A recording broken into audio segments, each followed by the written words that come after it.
and Anthony are no strangers to scandal. Opie and Anthony on satellite radio. Apparently, Opie and Anthony are dicks. Oh, here they go again. It's a fun, dopey radio show. Not just any radio show. A radio show that inspires beyond your wildest dreams. The show is a lot funnier on NEW. The show's hosts, Anthony Cumia and Greg Opie Hughes. Controversial team. 6 years without getting fired, a new record for us. It's just astounding to me. I didn't want to say it's racist, but goddamn. This show will rock as best as we could possibly do this radio show. I'm going to go home and whack to a tranny later. There you go, all right? God, we just lost our demo, man. What's wrong with you? This is the last straw for the raunchy radio duo. The Opie and Anthony Show, the most popular show in the history of satellite radio. But enough of this palaver. Let's get the show on the road. Oh, yeah. In the history. In the history. In the history.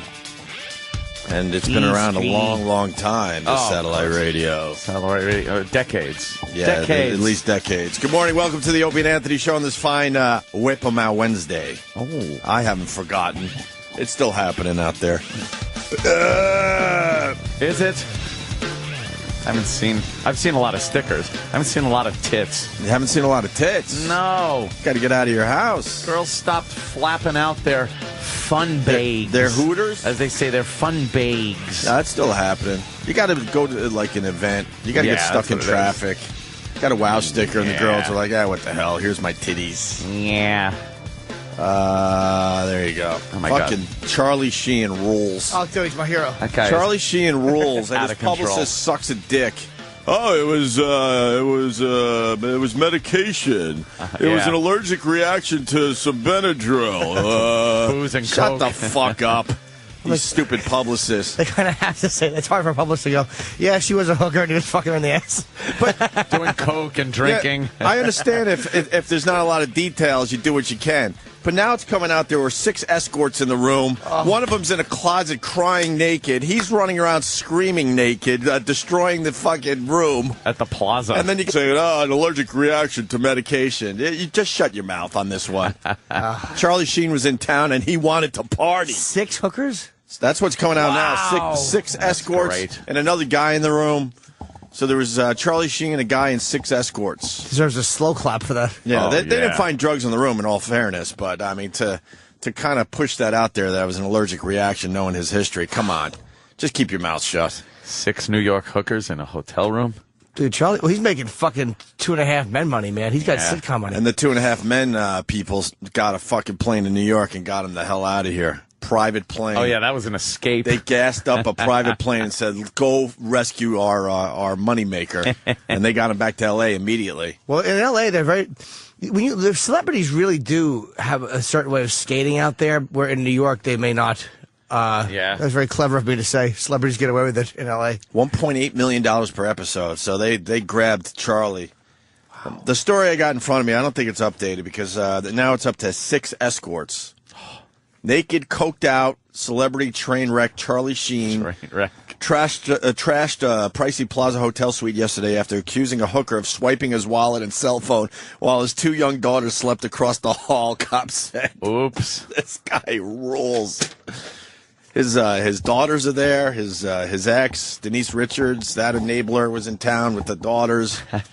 Because Charlie's was being seen all over Manhattan, kind of doing the family thing. Yeah. And then at night, he's just rocking and rolling, man. He couldn't across take the hall. family thing very long. No. He was at American Doll, I think, with his girls, getting them a nice American Doll. And I don't know, whatever. Please call the police.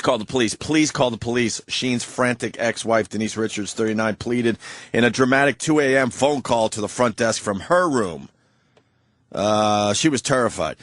Sheen's escort was equally hysterical. Boy, he just can't keep girls from freaking out. Cowering naked in the bathroom of the nearby suite as the belligerent, intoxicated actor tossed over tables and chairs and smashed an expensive chandelier.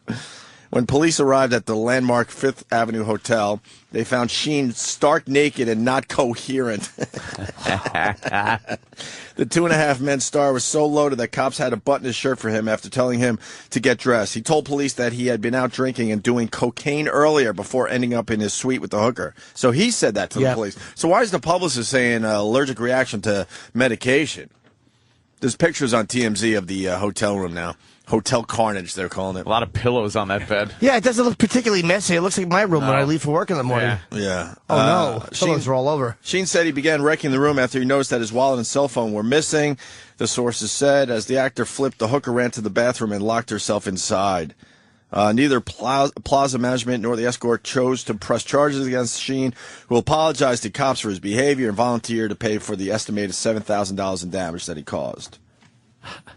Sheen had an elevated heart rate after the fracas, taken to the hospital for evaluation. And then here you get the dope. Charlie had an allergic reaction to some medication, Sheen's agent Stan Rosenfeld said in a statement. Stan Rosenfeld. Maybe Stan should just shut his mouth on this one. Yeah. The deeply troubled TV star was released from the hospital and headed back to Promises Rehab Facility in California. Right into rehab. Well, supposedly that then something came out and said he's not doing rehab as of now. So he's had a rough year with the ex-wife, right? With the he's had a rough couple decades, man. The guy's a rock star. But I'm surprised that 1.8 million is the highest paid guy on TV, or highest paid sitcom guy. That's per episode. No, but how many episodes does he Romano at the last year, I think, was making $40 million. That was a year. You're right. That is a lot of money. I'm sorry. Yeah, because weren't they offering Seinfeld $5 million an episode? Right, or something? he turned it down. And he turned it down. How to much? Continue? Yes. Yeah, Ray made $40 million one year. Right. That was I don't know how many episodes. At least 24, right? It's 22, like I think. Yes. Yeah, so, okay, 22. So that's that's pushing $40 million for a year. I would guess with my fast math. It's right. It's a lot of money actually. Yeah. No shit, it is. And then dope I am. 1.8 million a week. That's not much. And then you got the syndication money, which is right around the corner. Are they syndicated yet? I don't know. They have to be close. They start syndicating these shows when they're still on the air. Now that the little kid is 30, they're syndicating. It's just 3 men now. Just call it 3 men. Yeah, true. But fucking 2 men in Jim's Idol, they should call it. Sheen with 6 escorts. Nice. Gotta love this. What a mess. Yeah. What a mess. What is that? Where does that come from? Is that Martin Sheen just being a bad dad? No, Martin's a, from what I understand, a very sober individual. Does not fuck around at all. Oh, I didn't mean like that. But was he a bad dad, I wonder? No. It's just in your DNA. Probably a great dad. He probably gave him everything. Yeah. He probably never had to work a day in his life. That's probably it. That's why you got to throw your little fuckers on the street and make them work a little bit. A little discipline. Even if you do have money. It's hard to say no to. Was Martin Sheen a drinker ever? Oh God, yeah. He had a meltdown on Apocalypse Now. So then he got sober, and he's been sober for a very long time. I believe he has been, yeah. Okay. There's a scene in Apocalypse where he breaks down and he hits the mirror and he cuts. That was a real breakdown that Coppola filmed. No kidding. They had to stop shooting for a while, yeah. Gee, I didn't think So that that- was... so really? That was a real mental breakdown. So Charlie's just doing Martin. Right. Yeah, he was naked. That was real. Punching a mirror. Yeah, Coppola kept the cameras rolling. Wow. That's why that looks so disturbing. I know. He's sitting there. Because you wonder, how'd they get his hands to bleed I didn't when know he punched that. the mirror? Well, they just filmed it. What a great scene. I had no idea that was not in the script. No. Jesus. So there's your answer. I mean, Charlie's just, he's like his old man. Yeah. Got some of his pops in him. How do you think that's going to end? Charlie Sheen. The Hopefully show's going to go it's- away, and then he's going to just fucking Hopefully he'll get self-destruct sober. completely. You think he'll get sober? I hope so. I mean, I don't know. I hope so. I think he's way too deep. Nah. Can you be way too deep for... No. I mean, there's people who are mentally too messed up that they can't be honest with themselves. If someone can't be honest with themselves, it's hard for them to do it. But no, there's a lot worse than him who is, fucking Ozzy is sober at the moment from what at least hopefully still. Right. If Ozzy can fucking do it. Yeah. And Steve-O is a recent example. Steve-O's doing great, yeah. He's doing amazing. But he'll go back to it. Oh, God. Oh, I hope not. I hate to say that, but... That would be bad, because like you said, he'd just end up dead. After he writes the book, I think he'll go back to it. I hope he doesn't. That's just a I destroy you. Look at this asshole. Pirate Trucker, go ahead, buddy. I didn't mean to call you an asshole. I meant that lovingly, by the way. What? Whatever, go. Okay. Jesus Christ. Why have a conversation with a person? Just throw your horse shit out there and hang up. There was a delay. I couldn't hear you. Ooh. Oh, hey. There's no delay in the phone. Getting a little... Go ahead, Pirate Trucker. I don't understand the deeply troubled bullshit. You're in a hotel room. You got your wallet with all your credit cards, probably a shitload of money. You got your cell phone with all of your contacts on it, and they're saying he lost his mind. Well, no shit. Somebody steals your wallet and your phone, you're going to lose your fucking mind until you get it back. Yeah, they didn't say if he got it back or not, but that would be cause for being upset. I would assume the wallet was right there, but he was so under the influence that he thought someone stole his wallet. Got a fuckload of hookers in the room. Maybe you should hide it. Right. Yes. Hide your valuables. If Charlie would call me, I would really run down the system to go through when the hookers come what over. you're supposed to do, yeah. Of course. Is there a system, Jimmy? Yeah, you hide everything. Yeah. Is there good hiding places, though? Because they got to... I would imagine they know where the hiding places are. Not your anus. Yes, they'll find it immediately. No, you just don't keep it in plain view. I mean, if you put it in your dresser under the underwear, they don't find it if they break into your room. But if you're there, or you put it in your shoes, you put it in your shoes. There was a wall safe. Oh my God. What's that, sir? Stop. I know. I just wanted to interrupt them. He's gone. What? He said that's a wall safe. Sure, there was a wall safe. Yeah, there was. If you were a rich guy in like 1910, you can remove the fruit painting and put the money in the safe.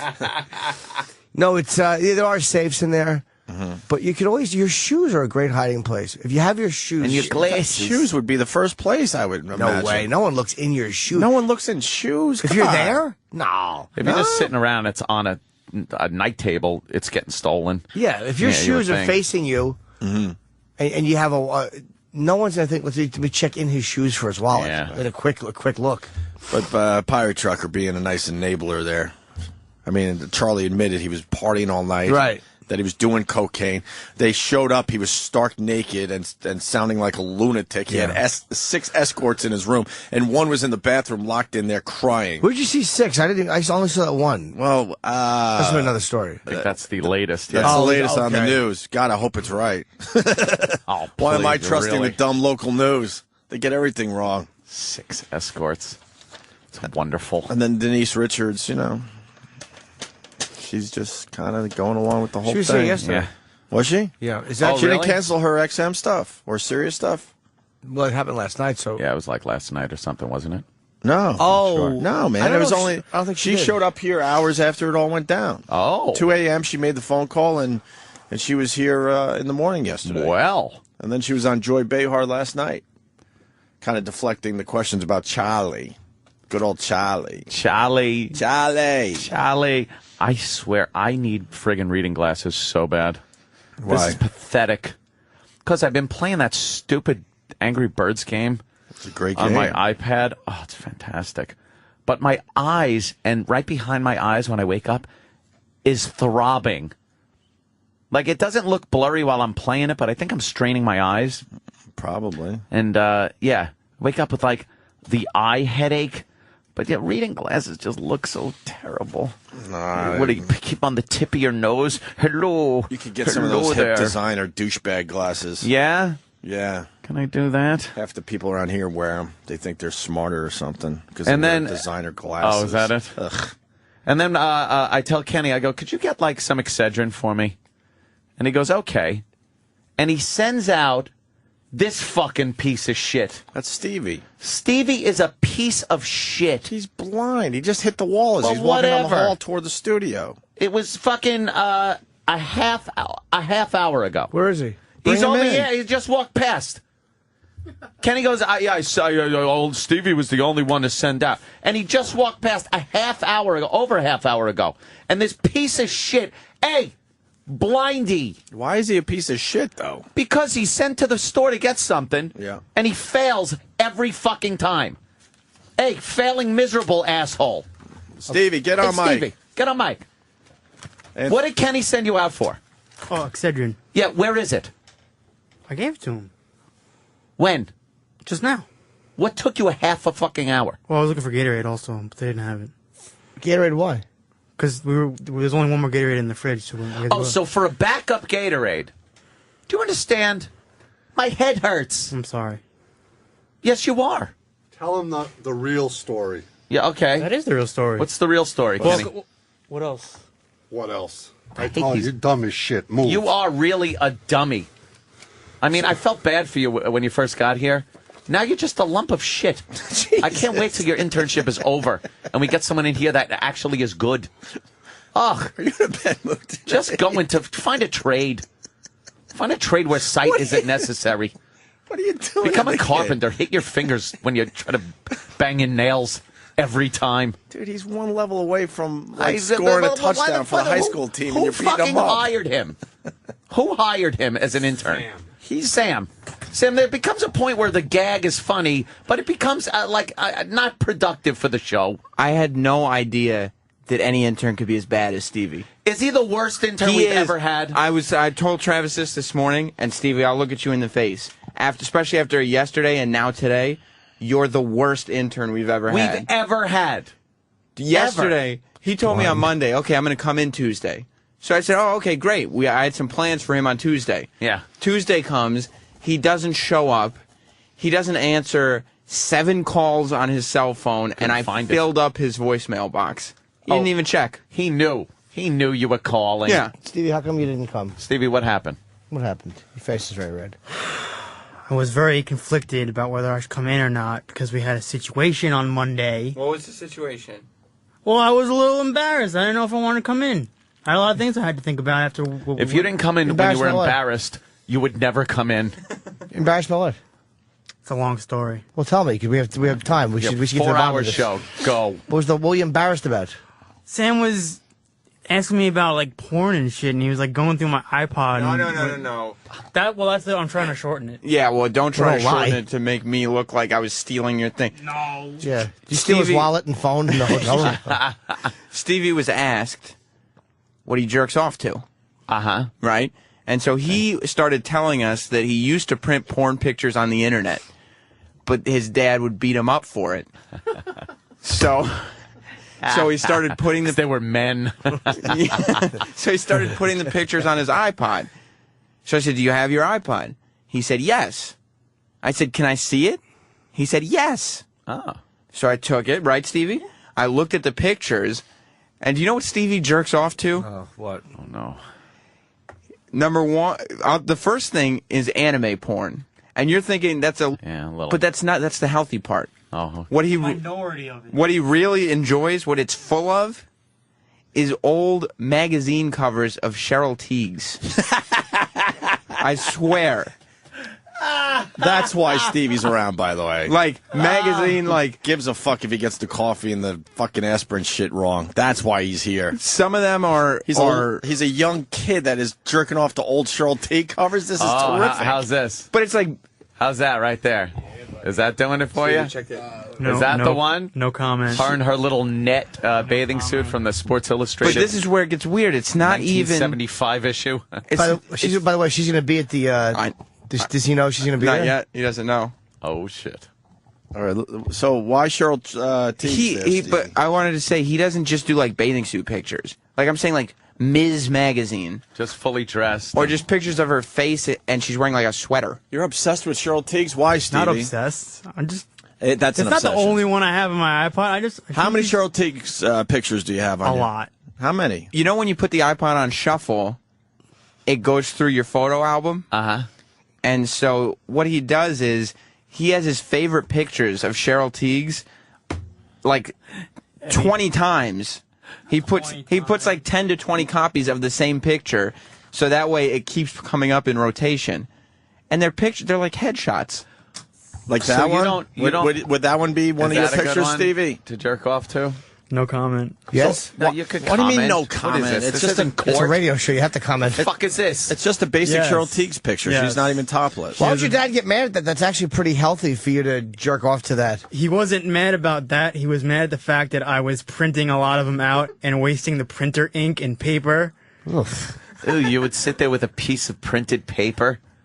Well, I couldn't smuggle magazines because he would find the magazines if I brought them home in a second. So I was like, he knew like where I would hide them and stuff. So I couldn't have like any magazines around my house at all because he'd find them. Oh, what about that one? Yeah, Is that a good one? Yeah. Wow, you can't even look at the screen. What have you So- jerked off to that one before? Yes. Why don't you jerk off to naked? I do. I have naked. I do naked, but I just, it's It's amazing. We're calling very him. niche. He jerks off to Cheryl Tiegs, and we're going, wow, that's weird.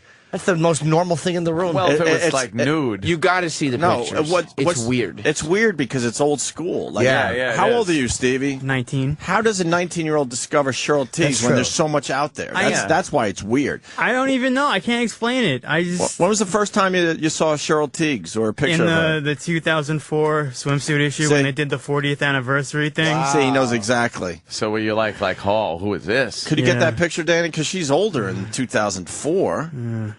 I can't explain it. Do you like older women, Stevie? Maybe. I don't know. I would say yes. Okay.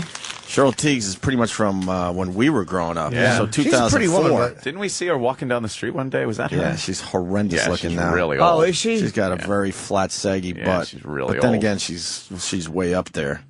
She's way up there. Did I get? As did we far as have her in? supermodels, especially. No, we just followed We've her ever down. had her in. We followed her down 6th Avenue once for a couple blocks. Yeah, she's like 60. We're, Do you have it was some kind after of a- the Donald Trump roast, I believe. Yeah. Do you have some kind of mommy issue thing? No.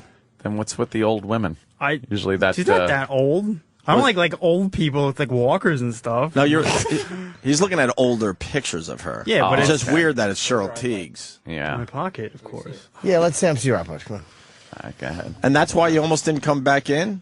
Well, it wasn't just that because we left. I had to leave. We left on a cliffhanger. So What's the cliffhanger? I wish. well, because I had to leave and we were like in the middle of it and then I had to go. So he told me to come back tomorrow because, but I felt very, Sam, is it true you can't do the push-up thing anymore with the interns? Yeah, we're not allowed to make him do push-ups. This place is insane. Why can't we make them do push-ups? Well, why don't you explain what you were doing with a few of these guys? If they fucked up? Not a few. It was the other ones I would have done it with if they fucked up like that. But Stevie, they're all told the one thing about the internship, regardless of anything else, is to always have a pen and pad on you. And don't look for a scrap of paper. Don't ask me for a pen. Just always have your pen and pad on you. That's it, because you always got to write something down. And in the interview, they're told that. And then it's reiterated over and over again. Stevie never had his pen or pad with him at all. So I said to Stevie, anytime you don't have a pen and pad on you, 5 push-ups. Ah, That way he learns. that's good. He does learn. But there was an executive order that they couldn't do push-ups. And what is the reasoning behind that? Did they give you the reason?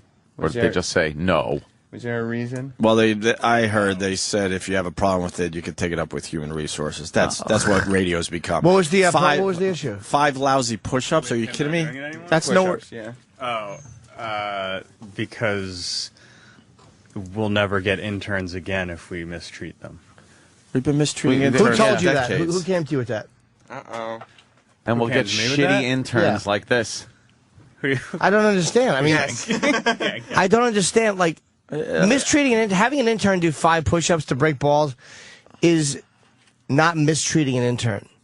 Yeah, if you made him do 100, then there could be an issue after a while. But 5 lousy push-ups. Yeah, we're not punching him in the face. I know who did it. A guy that, whatever.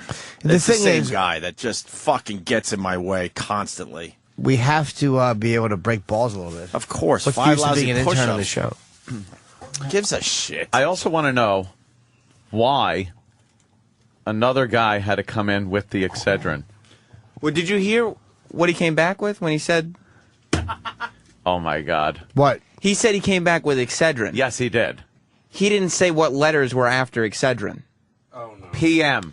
You said come out what you that thought. would have been great. You said come out what you thought was the right one. They had Yes, AM and exactly. PM. Why would I need Excedrin PM so I could doze off during the show? Wait, you had to choose between AM and PM, and you went PM? I said 3 times. That's the stupid. standard issue, regular Excedrin. What were you told to purchase? Excedrin. And then you asked and elaborated what kind of Excedrin. What kind of Excedrin were you told?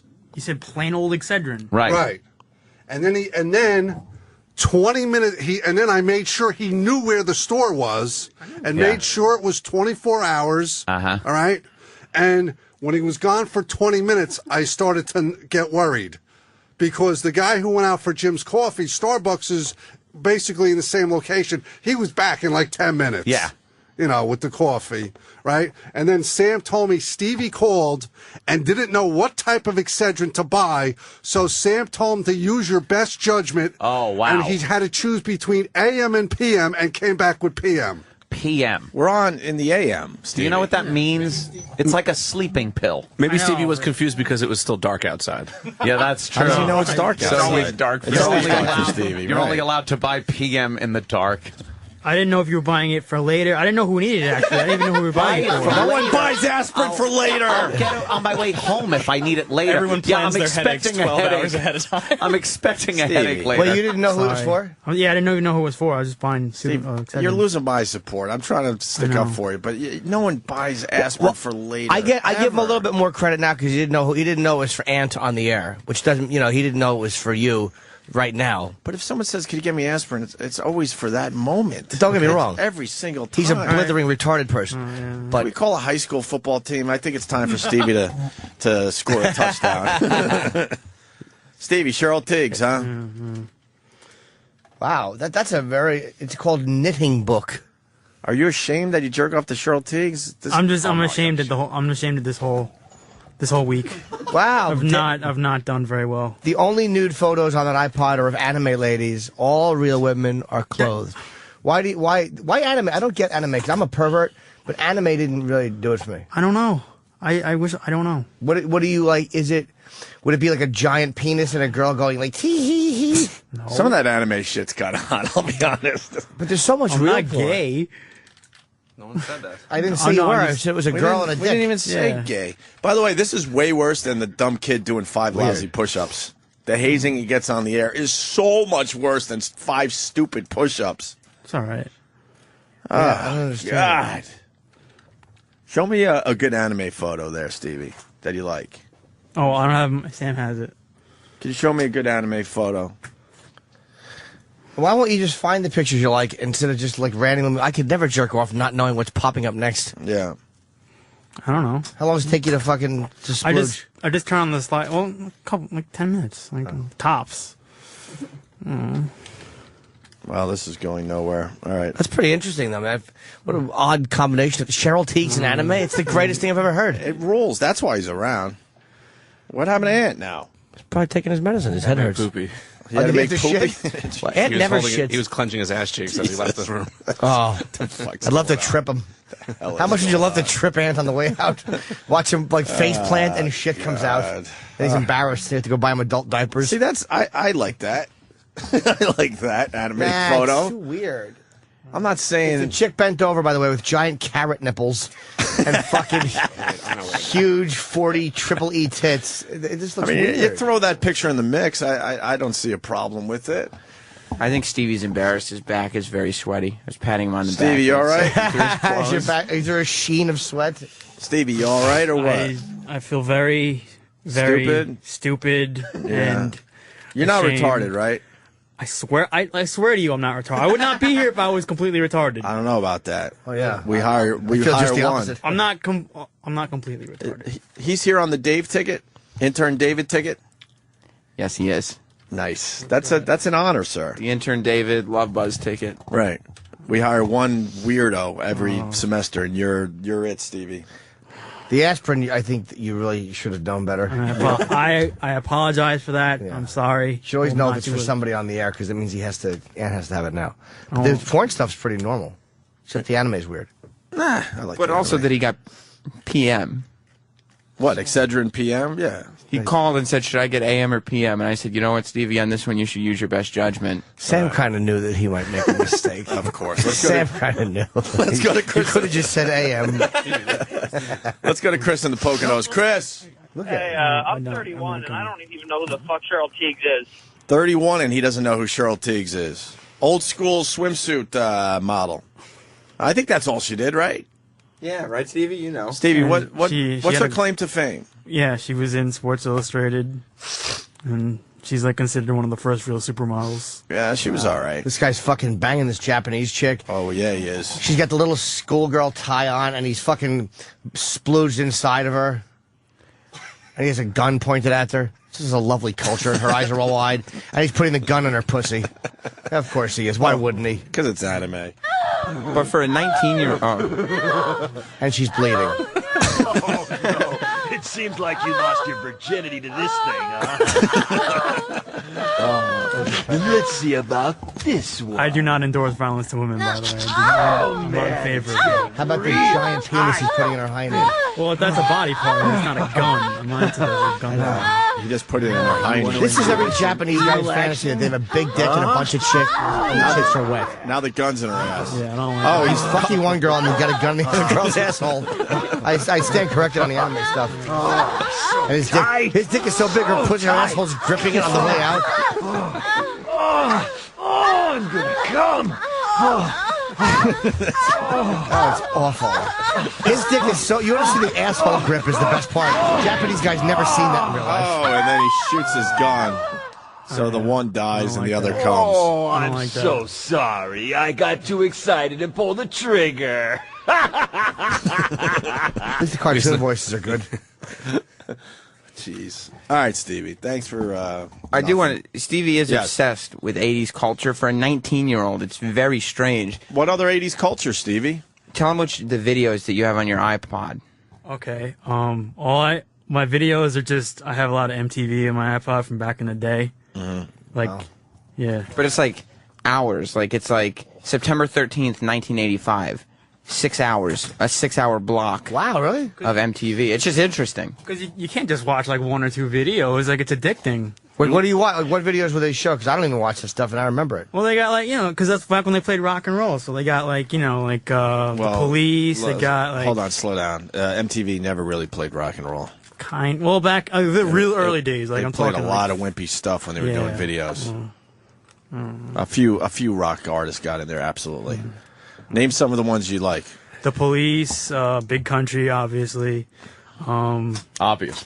Like Def Leppard, kind of, and like all like the new wave stuff, and like kind of like the punk, like Devo, Split Ends. How about Whip It? Yeah, that was on there.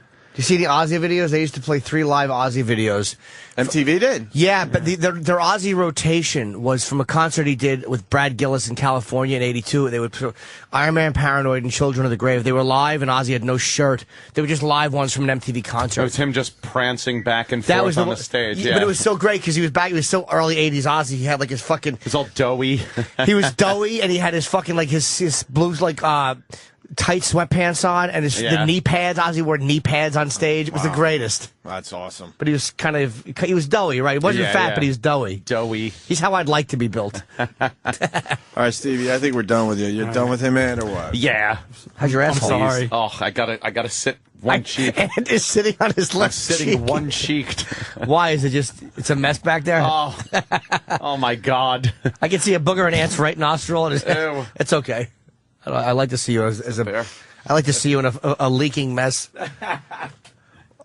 Oh wow, where's that from, Danny? That's great. And what's the story about the dove? Well, I got sort of drunk one day and I... Oh, it's Ozzy in '84. It's after he shaved his head bald. Dove at a CBS convention thing. That's an old interview. I fucking love it. He looks like a lesbian in that. He really does. I didn't want to say that. I didn't want to insult you, Jimmy. But I know, he knows. That's a rough fucking hairstyle for Ozzy. That was when he man. Ozzy went bald when he did Speak of the Devil. He totally shaved his head bald, and then this is his hair growing coming back in. Yeah, there was a period of a year or so where he had this weird hair, this fucking like Ellen hair, Like Ellen. because his hair had to grow back. My favorite thing so far about this video is Ozzy's tiger shirt, which he has tucked into his khakis. He's the greatest. He's just the greatest. His hair kind of looks a little like Justin Bieber there. He's the best. He started the double Justin chin. Bieber. Yeah, oh yeah. Ozzy, he was like, he'd be fat, then he'd be really muscular and in shape, and then he'd have a dykey haircut, then he'd look like Bette Midler. He's the fucking greatest. Let me say hi to Trucker Dan. Trucker Dan, how are you, sir? Good morning, boys. Love you. Love the show. All right, what's up, bud? I just wanted to say, just remind Stevie that Cheryl T is a second-generation Charlie's Angel, too, you know. Was she a second generation? Yep, she was a replacement Charlie's Angel. Holy shit. I don't know about that. I don't remember that. I don't remember think that so, either. Sir. Was it the third generation? There was Are you thinking of Cheryl Ladd? You're thinking of Cheryl Ladd. Oh, God, punch it out! Cheryl Ladd. Cheryl Ladd was the second generation. Different than Cheryl T. Cheryl Ladd. Let's go to Glenn in Massachusetts. Hey, man, how you doing? Oh, whoa, let me slow down because you're calling from Massachusetts. Congratulations to your Black Celtics, sir.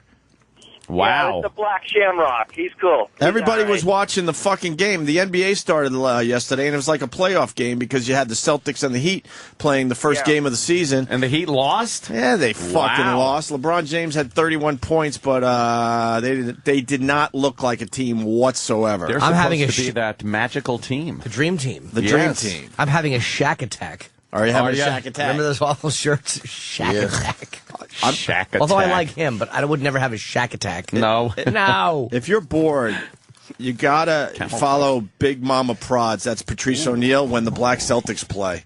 He's hilarious with his comments. He should do commentary. Yeah, I'm sorry about that, Glenn, but I mean, it was a big night for you guys up there in Boston. What do you got today? Yeah, it was great. Hey, man, first thing, congratulations on the kid.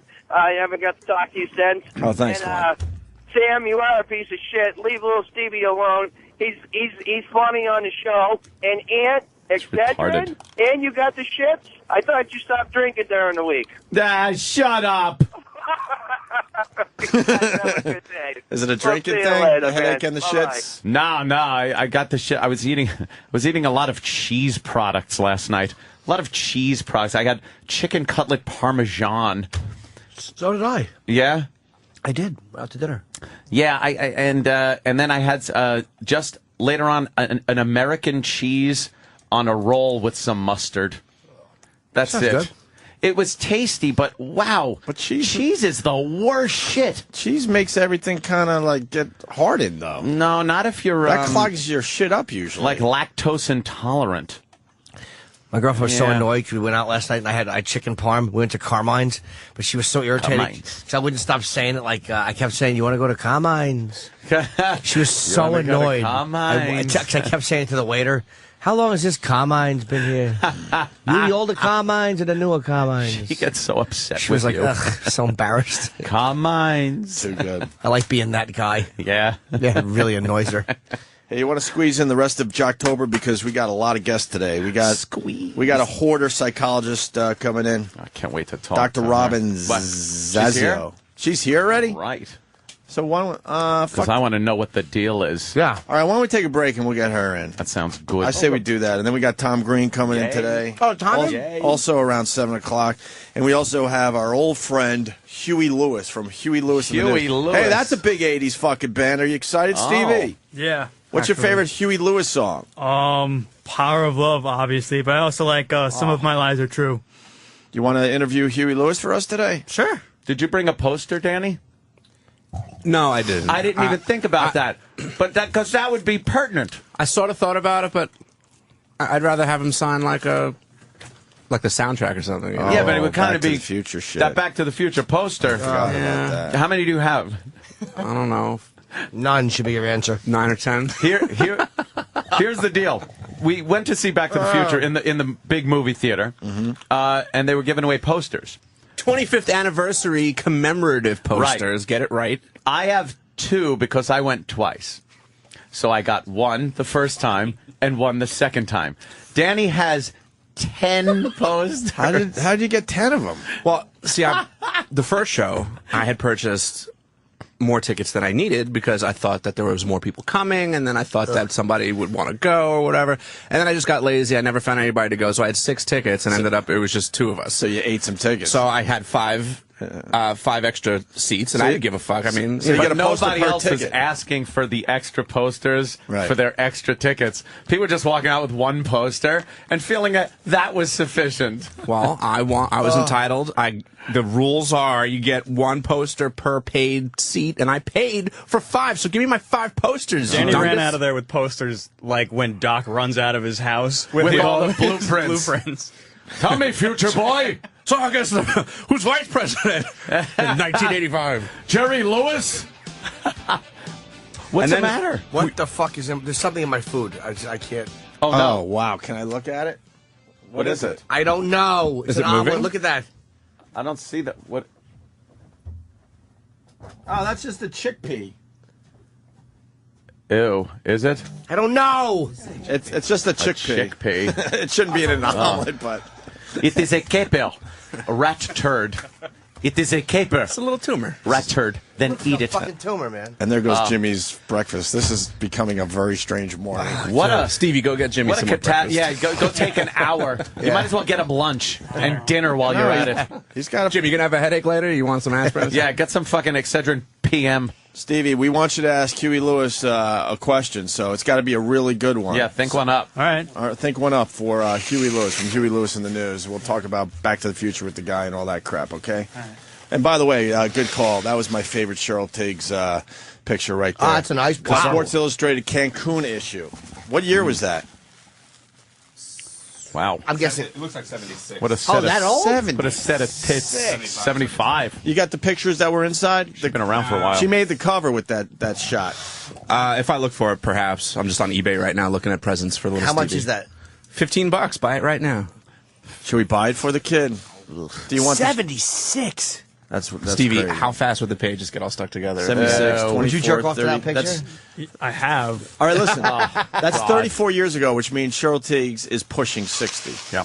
She's Yeah. pushing 60, Stevie. Yeah. But you don't look at the current pictures of Yeah, Cheryl not Tiggs? more of the older stuff. That's so fucking weird. The old stuff. Yeah. Were you molested? No.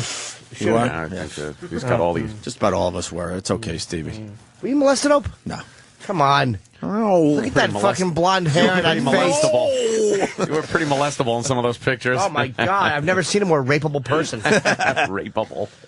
No, I don't think so. No? Uh-oh. Something might have been blocked out. Yeah. Who's that? Who knows? Cheryl You Tiggs. never know for sure, right? It says Don't that's look her back. first That Sports doesn't look Illustrated good at all. That's 1970? Ew, she sucked in the first one, the Hawaiian Hideaway. That's an awful cover. Yeah, it really is. She doesn't look good in that She one. has a sweater on the cover. terrible of Sports picture, 'cause Illustrated. Can't get hard to that, can you? Sure you can. Not really, right? Oh, no. Do you have to like line up your favorite Cheryl Tiggs photo to bust to, or do you not care what you bust on? Like maybe if you're in a mood to bust a Cheryl Tiggs and then like an anime picture pops up, do you quickly have to hit the next one so that you can get it to a Cheryl Tiggs? Yeah. Or I'll have to go back if I pass it. Not that. All You have a big glowing dick like those stupid fucking anime porn things. Big glowing cock for some reason. And then big massive jizz hits her in the face. He looks down. Like that? Yeah, we played one of the videos. It was actually pretty hot. Until he fired the gun in her pussy. That was a little rough. I think it was her asshole. Asshole. Her asshole, yeah. Her asshole. Well, And you look down at then she deserved it. your white penis and how it's doing no damage. And you look at his massive penis. Listen, our guests are piling up, and we want Oh, the wow, Hoarder yeah. girl in for a little while before we bring Tom Green in here. So Yes, I would like to. we're going to take a break, and we're going to get the Hoarder psychologist, psychiatrist. Which one is she? I don't know. I think a psychologist. Psychologist can't prescribe medication, right? I think so, yeah. No, psychologist prescribes medication. No, psychiatrist. Psychiatrist is a doctor. Psychiatrist? Pills. Psychologist coddles hoarders. All right, so we got the coddling hoarder lady next. The Opie and Anthony Show on the virus. Sirius XM.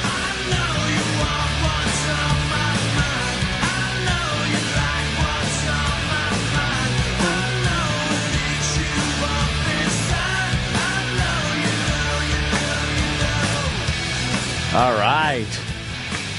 Opie and Anthony Show on this Whip Mat Wednesday. I guess the boys are chatting. I don't know.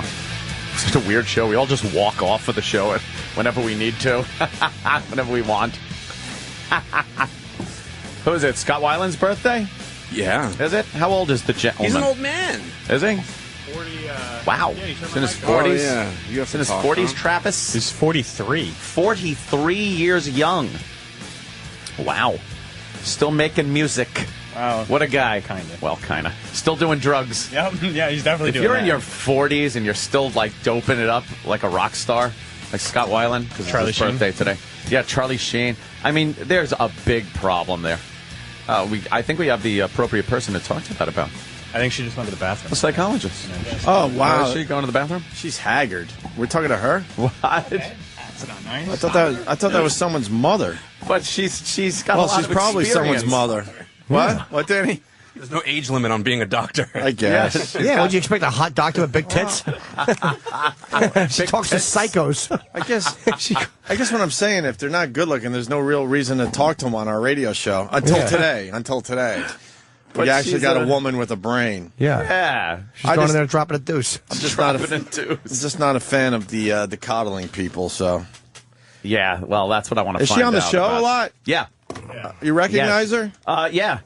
She's one of them that goes in there and talks to these fucking lunatics about their hoarding. Well, my goal is to break her down. What's her deal? Yes, they all have an issue. I've seen her. She's gotten frustrated with some of them. Like, she's not as I hope so. coddling as some of the others, which are real bad. It's the initial walk-in that I have a problem with. The initial, hi, what do you tell me about this room? We got to gain their trust. Ugh, no, you don't. For what reason? You got to smack them in the face. Should be walk in, smack a backhand, whap. So you're more about shock therapy. Yes. Tough love. And shock jockery. How's your ass cheeks? Yeah, they're better. They've settled in. I really want to rub a salt and vinegar potato chip between his tender ass cheeks. Oh, if you have a problem with do the water, I had to do the wet toilet paper thing. If you're saying you have a problem with cheese, why are you eating more cheese? It's just one slice is fine, but I had a whole sandwich. But if you have like liquid diarrhea pouring out of your ass, why are you eating more cheese if that's what caused it to begin with? It's just one slice with the turkey. Get rid of the fucking cheese. cheese. Is fine. All right, here she I had comes. a whole sandwich, though, of just cheese. There she is. I recognize you. Hi, coddler. The coddler. Oh, did you hear us talking about you? I can't believe you said the psychologists are the coddlers. What's up with that? Well, now we can actually. Man. Actually, good. Did we get now off we on can, the wrong Now we foot? can get into this. I love watching the show. We're all I love fans of hoarders, but I don't understand the kid glove thing with these hoarders. Well, why not tough love? Let's get right into this. A little more toughness. We are on the air, by the way. Oh, hi. Good to know. Good Yeah. to know. I think one of the problems is you're only seeing part of the whole situation. We've got 70 hours of footage into 22 minutes on air. Well, unless some of that 70 hours is backhanding some of these people in the face, I get so frustrated watching the show. I've watched every episode. I love the show. I don't know why. It angers me, but I cannot stop watching it. And it's that initial knock on the door, and it's like, hi, hello, why didn't you tell me about this room? And meanwhile, I'm thinking, tell her about it's a mess. It's full of garbage. What do you think when you walk in? Because we yell at the television. Oh, my God. Yeah. What do you think when you walk in? I want to watch an episode with you guys and see what really happens in people's homes. He loves the show. I hate it because I got one of those people in my life. Gotcha. Not a hoarder though. Yeah. But the me thing. It is. We're not such fans a of the me thing. When I watch it, it's like these are, to me, they look like very selfish people that will not. They'll write off their family, friends in order to have this garbage in their house. By the way, you do realize that we're all just unloading on her? I know. Yes. Like a doctor? Yes. Well, I know you guys have been waiting for me for what, like 3 seasons now? It's been a while. Yeah. We got a lot to say, Robin. Dr. Robin, I'm sorry. You know, I think to the viewer it doesn't make any sense, and logically, hoarding does not make sense whatsoever. And when you're a loved one, it's even worse because it's just maddening to think how could you have this much stuff. And You're putting garbage before your loved ones. Right. That is the thought. But I mean, so much of what we're trying to do is to promote awareness and help people to understand that this is in fact driven by anxiety. It's driven chemically. Is it really? It really is. And this is we only have so much that we can put out on the TV and, promote that awareness and help people to understand. Do you think these people should have the right to live? The right to live. I do. They are human beings. Sometimes, I'm kind of joking, but sometimes you think if that one person is out of the picture, then the rest of the family unit could function so much better. Yeah, that's what it looks like. I mean, I know upsets that's the harsh, entire but family. It's upsetting the entire family. Right, but mental illness upsets a whole entire family too. If you've got someone in the family who's got schizophrenia, it's going to throw everything off. And I think it's important to remember that compulsive hoarding is seen as a form of mental illness. And how come a lot of times when you see the woman as the hoarder, the husband will be so enabling. It's like I get angered, and it's like he's a little worm. Just do something. The second she brings it in, throw it out. You know, it's frustrating, and I experience the same frustration. I mean, you said, what happens when you walk in a hoarder's house? It is overwhelming. I mean, that's the reality. I'm not going to say I walk in and this isn't that bad. Piece of cake. Where do we start? Where's the organizer? Let's go. It's really overwhelming. If there's a piece of cake, it's behind the desk. There's usually lots of cake somewhere, but a cat skull. It is overwhelming, but I have to keep going back to just saying that this is a form of mental illness, and people don't in college or even high school say, when I grow up, I want to become a compulsive hoarder. I want to live in filth. I want CPS to come and take my children away. I want my husband to leave me and divorce me. That's not a conscious decision that they make. But where did the treatment, how does it dictate the treatment that you should be very, hey, okay, this is good. We need now. Don't take anything out unless she says it's okay. Like, why that instead of instead of some tough love, as they say? Well, I think we're trying to show a balance of tough love. I mean, you see in the show, you've got the doctor and you've got the organizer, and the doctor is there to manage the anxiety that comes up when they have to go through this incredible process. Love when it goes to a 10. Love when it goes to a 10. Couple times, yeah. It's a tough process for them to go through, and we have to sort of maintain that balance between them freaking out and saying, everybody get out of here, right, versus trying to keep that balance. And I think that you'll see that different doctors have different approaches. Yeah. Right. I have seen that, but initially it's always dealt with this very, hey, let's be nice. It's very soft spoken. Okay, tell me about this. Now, do you really think that's necessary? I think it's important to remember that these people have been met with anger, with judgment, with shame, with badgering, with nagging. And if we go in and we do the same thing, okay, finally an answer. That is now true. It makes sense. We're acting like nobody in their family has ever said, throw it out! Exactly. Thank you. That makes, okay, now exactly. I've never thought of it that way. So, that makes sense. And I want to align with them. I want them to know that I'm there to help them, that I get it, and if we can try to meet at least in some level, but at the same time, push them to sort of say, look, we're in crisis here. I mean, the show Hoarders is about a crisis, and I think it's that balance between not having the client just get really angry with you because you're pushing them too hard, which is what everybody else has done, and trying to, help them to see that they've got an opportunity here. Is there usually some type of trauma that brings this up? Because you just see them going, and then my dog died, and that's when they started going to Kmart and buying everything. I have to say that it just varies. You see people that have trauma. You see people where they'll just say, I don't know why. I can't explain it. All I know is that when I go out, I see a good deal. I can't pass it up. And then they just start acquiring. And you talked about the husband that makes you crazy because he's, coddling her and saying, okay, honey, sleeping in a piece of the bed. Right. It's surrounded by garbage. You would think this guy would go, hey, I want a real life here. Well, I think, we have to remember that the hoarding problem didn't happen overnight. It's a gradual process that's happened. Very odd to wake up. Hey, it would be. There's 300 rakes here. and I think that what happens is that people forget that this is a gradual process. And like any one of us, if we don't know what to do, we just kind of keep trying and thinking it's going to go away. And ironically, they get to this place where like, oh my gosh, what's happened here? There's just been this, garbage explosion. But the person you're living with had 500 opportunities to just make sure it didn't get worse. Does it start with a dish in the sink?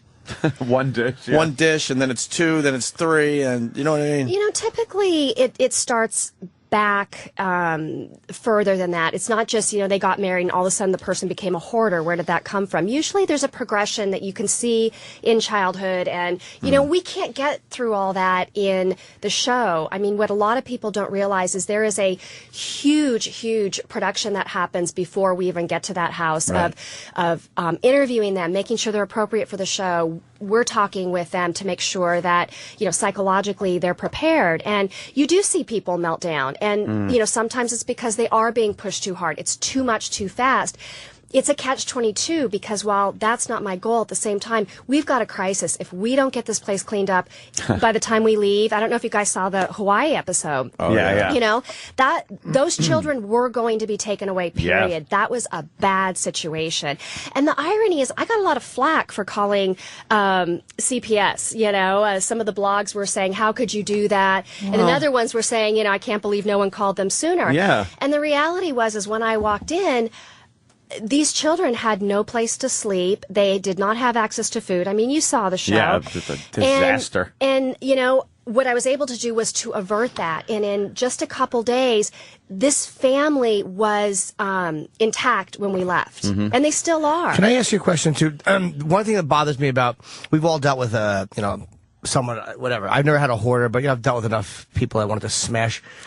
What is it about? And I asked my therapist about this, too. When it comes to mental illness, the thing that bothers me is you don't hear the self-centeredness of it addressed enough. Like, there is a sickness to it that's chemical and that people can't help. And I understand that, but then there is also a selfishness that is conscious and is uncaring about the other people and is very, very self-centered. And that's something I wish that's to me the part that should be addressed a little more harshly. As opposed to the chemical stuff. But the self-centeredness isn't it destroys everyone around the person. Yeah, and there really is a self-centeredness that can be helped and it's not helped. How come that's not addressed as much? Well, again, I think we can't sort of throw the baby out with the bathtub because, again, you're only seeing a small portion of the interactions that we're having in those 3 days that we're there. Oh, no, but Jimmy's talking in general. I'm generalizing, not just the show. There's a lot of people out there that have someone in their family with a mental illness or they're hoarding, and I think Jimmy's question is very valid. It's a me, self-centeredness that ruins everybody else. Mm-hmm. The self-obsession part of it's not addressed enough. What are we supposed to do as, quote, I'll say, quote, the normal people in that situation? We're supposed to just go through life dealing with that crap? Well, I think the first thing is that, hoarders just blew compulsive hoarding, the problem out of the water. We all kind of talk about, the person down the street, or we know someone or whatever, but it's been blown out of the water.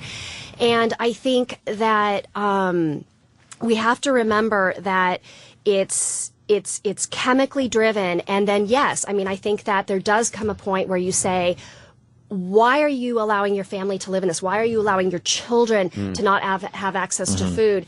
And I think that they don't really know how to get out of it. And we want to make the assumption if it was me, if it was you would do it. But none of us can really understand if we were in any situation what we would truly do. Oh, no, we always want to speculate, if that was me, I would do this. That's the easy way to look at it. Of course not. Some of them are unbearable to watch, where it's like this woman, I don't know what's causing it as far as chemical imbalance goes or what have you, but sometimes you watch and go, she is not listening to anybody.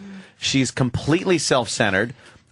She's speaking logically when she's talking. It's not like she's a stark raving lunatic aside from hoarding everything, but she's not listening to her family, loved ones, a psychologist, anything. They just shut down and go, no, this is my stuff. I'm a collector. I'm not a hoarder. I love that line. Right, yeah. And everything is so valuable. When you're picking through trash and watching these people picking through trash and they're going, oh, no, that's good. And it's covered with rat feces or roach eggs or whatever, right. and they're looking at it like, no, I need this, and now you have to step in and talk them down and say why they don't need this.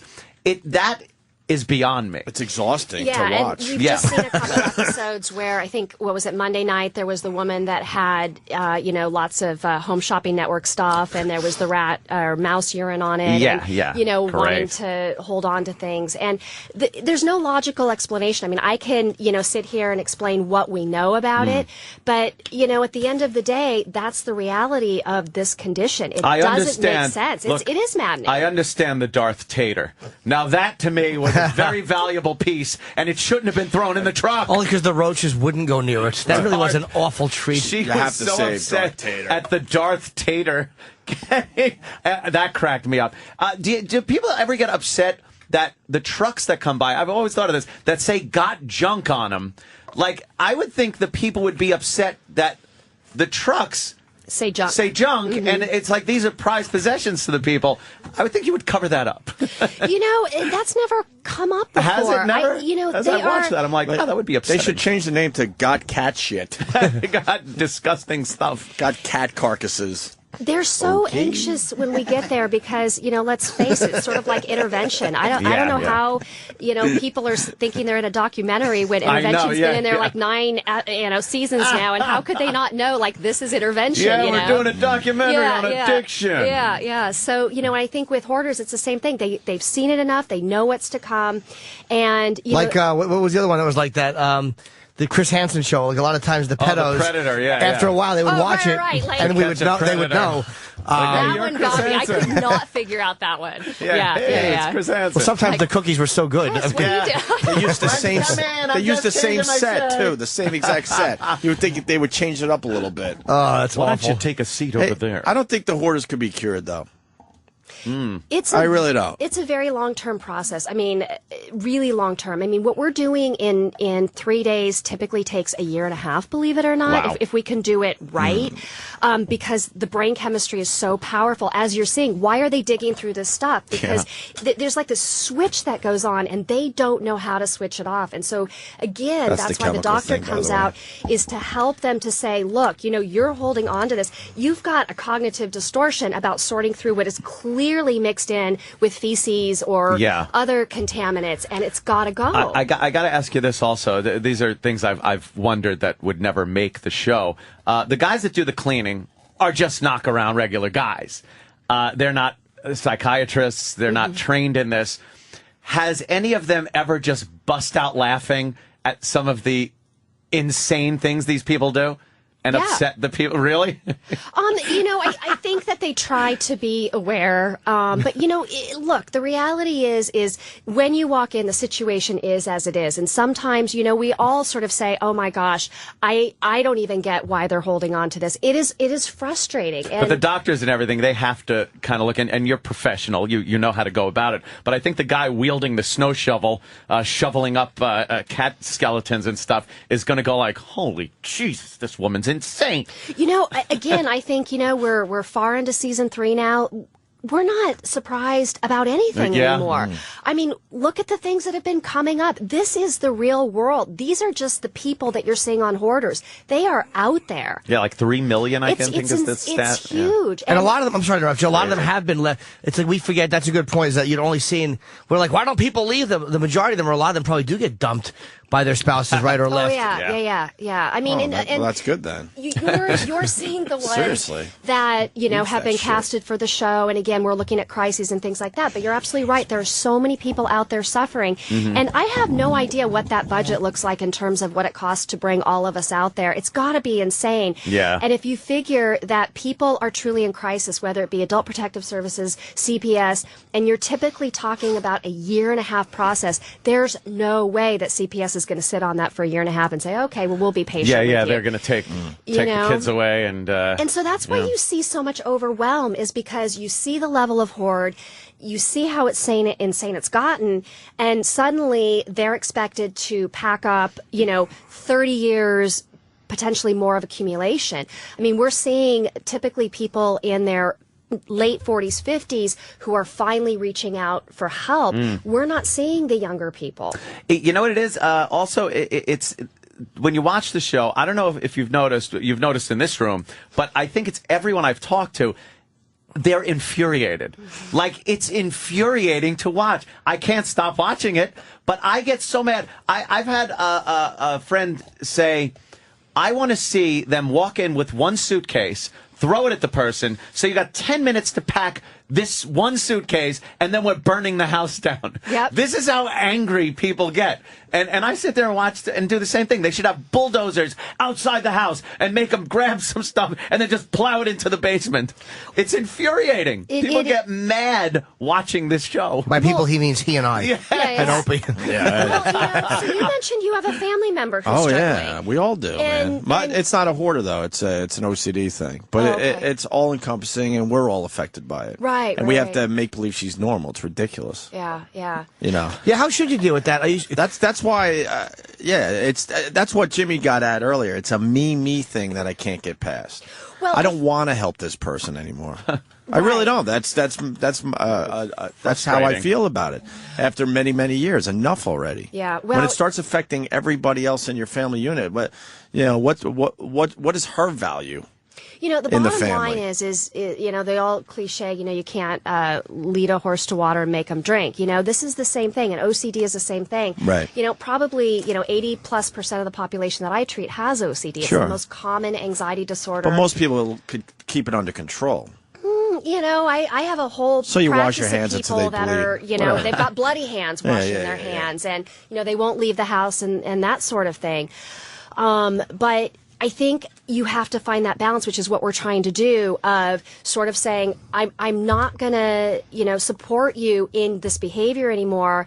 And do tough love, and at the same time letting them know I'm here for you if you're ready to get help. Oh yeah, I changed the way how I interact with this person, and it's helped a lot. You have to. It's finally helped a lot. Yeah, yeah. No You more just have to think nonsense. differently, You yeah. know, I just don't think the hoarders especially could be cured. I really don't. Yeah, I I've think a seen very some of small the- percentage of them, sure, but in general, they're lost causes. Is there a lot of residual anger Yeah. at them? Like, because that's what it's like after it's all done, like the people just go like, "You motherfucker!" Like, I know you got the stuff out of the house now, but there's got to be like a lot of residual anger at all of those years of me. Right. And the show I want to see is the hoarders a year later. Yeah. They've done some updates. They have on them, yeah. Because you're moving on to the next whack job, and then they throw You know, I everything wanna out. see- Yeah, I want to see what's Compulsively. I want to see what's happening to the people from like the first season, and I would bet a lot of money most of them went right back to doing that. Yeah, I mean, it'd be interesting to see at the end of season 3 how season 1 is doing. You know, people in season 1. Oh wow, you don't season keep in 2. touch with them. That's And- smart. Yeah. But, you know, the reality is, and this is what a lot of people don't know, is that the Hoarders Show, if you will, the production company A&E Network, they provide an extremely significant aftercare package. And so when you see at the very end, you know, so-and-so is working with an organizer, a Right, therapist, yeah. those funds have been provided by the network precisely because of what you're talking about. None of us think that we're going to go in, clean it up, boom, be done, because you do see kind of the happy endings. Oh my gosh, look at how nice it is, that kind of thing.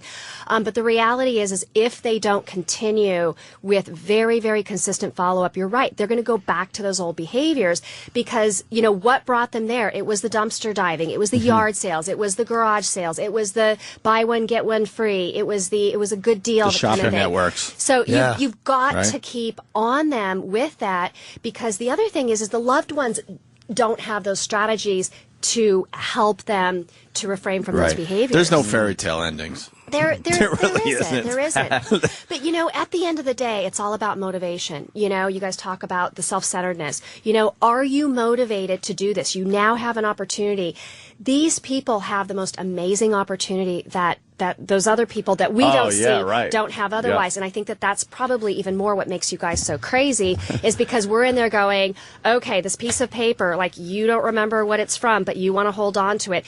It's maddening for us too. I mean, I'm not going to lie and say, oh, I'm totally fine with it. You want to keep that piece of paper? So be it. But, you know, Just I got to pick my wrap 'em with it. battles at the same time. You know, do I want to spend, 20 minutes on a, piece of paper? Do I need to say, okay, you know what, let's move on and see if we can't get to something When was else. hoarding diagnosed? Because it used to be you're just messy. Yeah, you just Right. take that old No, nut I'm down the serious. street. You're a little messy, and that you're really messy, and then all of a sudden, how did it come about that it's actually diagnosed as hoarding? Well, it kind of goes back to what you talked about, when you're starting to have interference in your relationships, social life. But I mean, as far as your expertise, like Well- when was it diagnosed As a whole? in Like- the books? Like when did hoarding come about? Well, the irony is it doesn't have like a formal diagnosis in terms of clinically in a book, but we're heading in that direction because of the awareness now So it and still how isn't even, yeah.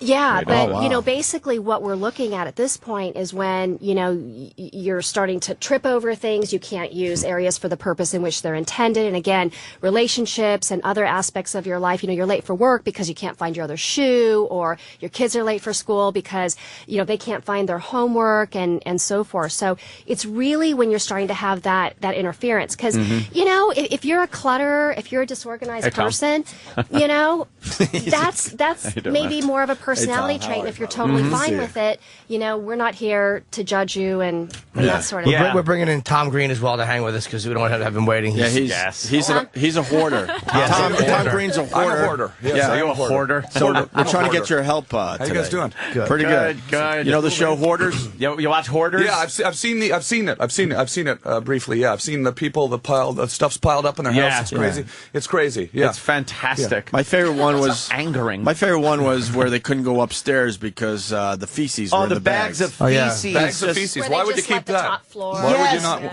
Why would they want to keep the feces? What do they want to do with that? I wasn't on that show. Thank God, right? Do you guys get to pick the shows you're on? We got a shitbag thrower. I'm headed to a house right after this. Are you? In New York? Can we go with you? You'd have to talk to the powers that be on that one. I'm thinking no. You're scared of us, right? Yeah. You're scared of us. I'd walk right in. What are you doing? Yeah, we would have bullhorns, right? No, you wouldn't. If it was Nazi memorabilia, you'd go, where did you get that? I don't So know. they keep bags of why do they keep bags of feces though? Why would they keep that? What's that? What are they going to do with that? Well, I don't know that they're going to do anything with that. Typically what happens is that as the house starts to get hoarded. Things start to break down. Exactly. And so because in hoarding you have such difficulty processing and with organization/disorganization that they come up with sort of their own strategy of, I have to go. I mean, there was that one that they're we're just talking crazy about. people then, right? They're just insane people? Well, no, you missed You're the just first, making first fun of half crazy the people. show. No, it's like when he's you don't, accurate though. It's like when you don't have the cleaning crew come by in The Sims. Yeah, everything gets messy and they pee on the floor. Are you mad at people like us that just can't have an open mind about this?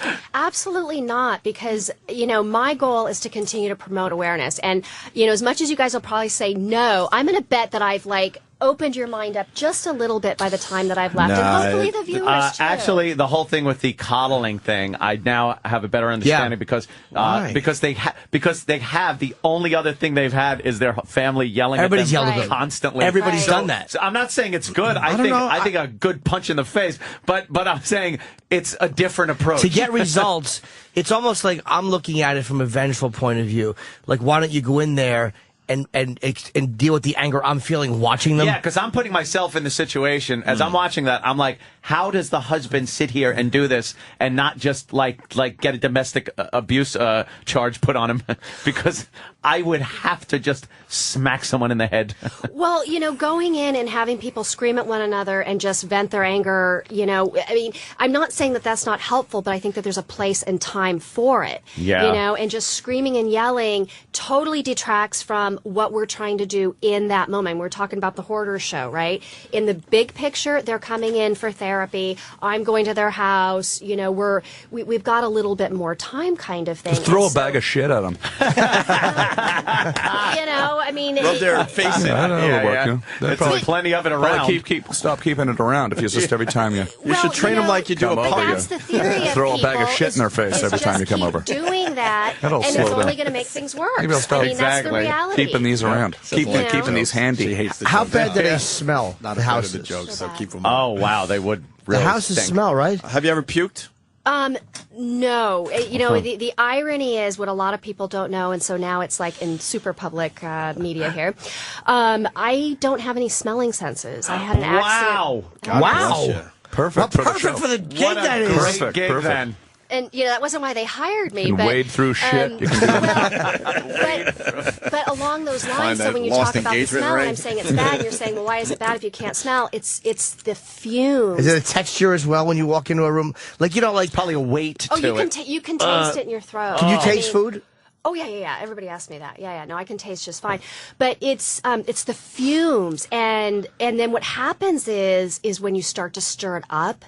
Ooh. It's magnified so much worse because everything is kind of subtle. don't So know you walk how in, you've got one, do and so that. we pretty much know once we beyond stir me. it up, it's going to be worse. What is there's got to be something that gets to you. Like there was the guy who had the couple who saved their shit. I've seen a few people who do that. To me, the smell would be bad, but the insects would be the part for me that I couldn't deal with. roaches. I've seen roach infesting that was beyond Like how bad are the bugs? What is your thing? Like, there's got to be one thing that you go like, this is the one I can't deal with. Well, there was a commercial where you heard me say, this is probably the worst house I've ever been in. Yeah. And when you saw the house, actually the house wasn't so bad. What happened was I did the walkthrough, and this was not on camera, and I walked downstairs to the basement, and they had a dog in there, and there was the toilet was leaking through the bottom floor into the basement. So between the winters, between the dog that lived in there, between the mold, it just was this perfect storm. And I have never been so overwhelmed in my life. And the irony is that when I walked in, I was like, oh my gosh, do you smell this? They're like, what? I was like, yeah. oh my gosh, and so what happens is people get used to it as it builds up and they don't notice it. It's like working in a dump or a slaughterhouse. I mean, you don't vomit every day. You get used to it. Exactly. Or this studio. And along those lines, I mean, I don't think that people would typically look at me and think that, they would envision me in a hoarder house. But, it's kind of like a surgeon. When they open someone up and they're looking at things, that's just their job. That's just what they do. So when I go in, I'm there to do a job. And so that's why we're not so overwhelmed, because we expect this is what we're going to see. This is the reality of it. And you don't get mad at them because you expect them to be, like, resistant. Like, when you say, why are you holding that? Whereas I've never had to actually listen to it. I would want to just go, throw it the fuck out. You're like, you expect them to go, well, it's important to me. And the reality is why am I going to say that? Because if they could do it, they would do it. So telling them something that I already know that they can't do is sort of pointless. And of course, again, going back to everybody else has been telling them that too. So I've got to align with them in a place where, they feel like someone is on their side. Do they see the house differently than other people? Like, do they actually see it differently than other people walking in? Yeah. They don't see a problem with walking through a little 1-foot pathway to a couch that's covered in crap. Well, it depends. Do you remember, I wasn't on this one, but do you remember the one that had the lady that had all the cats? Yeah. And, you saw the cat's eyes were all, crusty and kind of glued shut by the infection. And she, expected a Sarah McLachlan song to start playing. Well, donate some money. I really want to be clear that, that I never see the show before it's aired. Never. Really? Yeah. So everything we're talking about is all stuff that the rest of you have seen. But I'm watching this going, these cats are healthy, and the one cat, the tabby or whatever it was, couldn't even open up its eyes. And it's denial. And I think any one of us, as long as we continue to deny a problem, we don't have to do anything about it. And so denial is kind of this defense, much probably like your family member, that if you just keep denying, then you don't have to do anything about it. And then the more that people come in and you're saying, throw the bag at them, do this, It's very logical on Tom Green's it's part. not going to go anywhere, and that's, as long as we can meet them in a place where, I do get it. I do understand. Tom, you got a question? It's kind of an odd problem that's maybe unique to this country, right? People that just have too much stuff.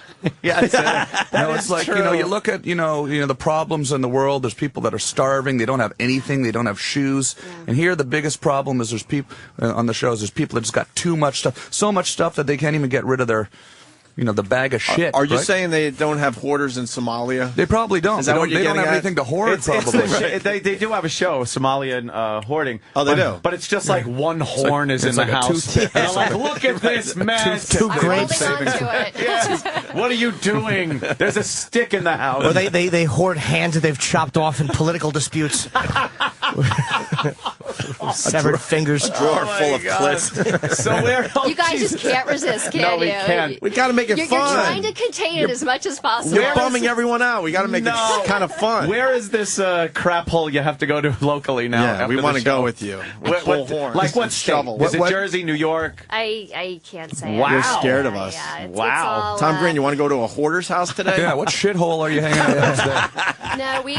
Would you get in trouble if we came with you with megaphones, and while you went inside, we just booed loudly through the megaphone? Well, needless to say, why I'm not telling you where I'm going, because I don't doubt one we'll bit find you guys you. are going to We'll carry find on you. right It's almost behind like the me. mentality of like when you see homeless people with the shopping cart and they got everything in it, right? And they just keep their shopping cart. It's a schizophrenic kind of thing going on, right? No, They're it's just not. crazy people that have houses. I haven't They're seen as not many of them. schizophrenic, no. I've seen a lot of them in the village. I will take a picture of a homeless guy in my neighborhood who is truly a hoarder. The amount of stuff he has in one shopping cart. Is it the like guy with Tom, the dreadlocks? You've seen him. Yeah, I know who he is. He can't even White push guy. this thing. He will move it a foot an hour. But that's his house. I can't believe I've never filmed this guy yet. That's not hoarding. That's his house. It's like if everything that Well, you legitimately he's hoarding needed. everything that he finds on the street, but he doesn't have a house to put it in. Yeah. I'll get video of this guy soon. It's in a weird way. I understand hoarders, but on a much smaller. Like I collect things, like, but I'm kind of neat.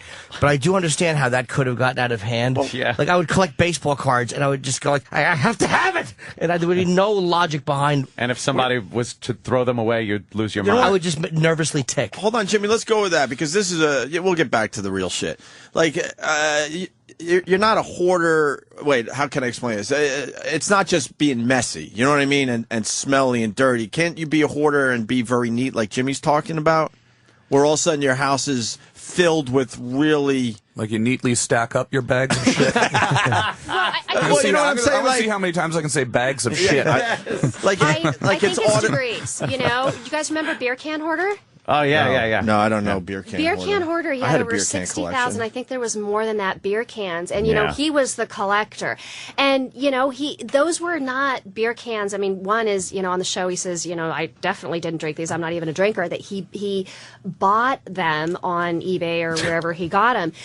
You know, as we're walking through the house, stepping on them, smashing them, and these are prize beer cans. Yes, and the it's reality prize is beer something can. kicks in to where you might say, you know what, I've got this collection. There's a system to it, and I'm going to stop here. Or, you know, seeing a tattered baseball card that isn't worth anything, that you don't buy it anyway just because it's a baseball card and it can go with a collection. There's more of a system. In this case, you know, people are talking about being collectors.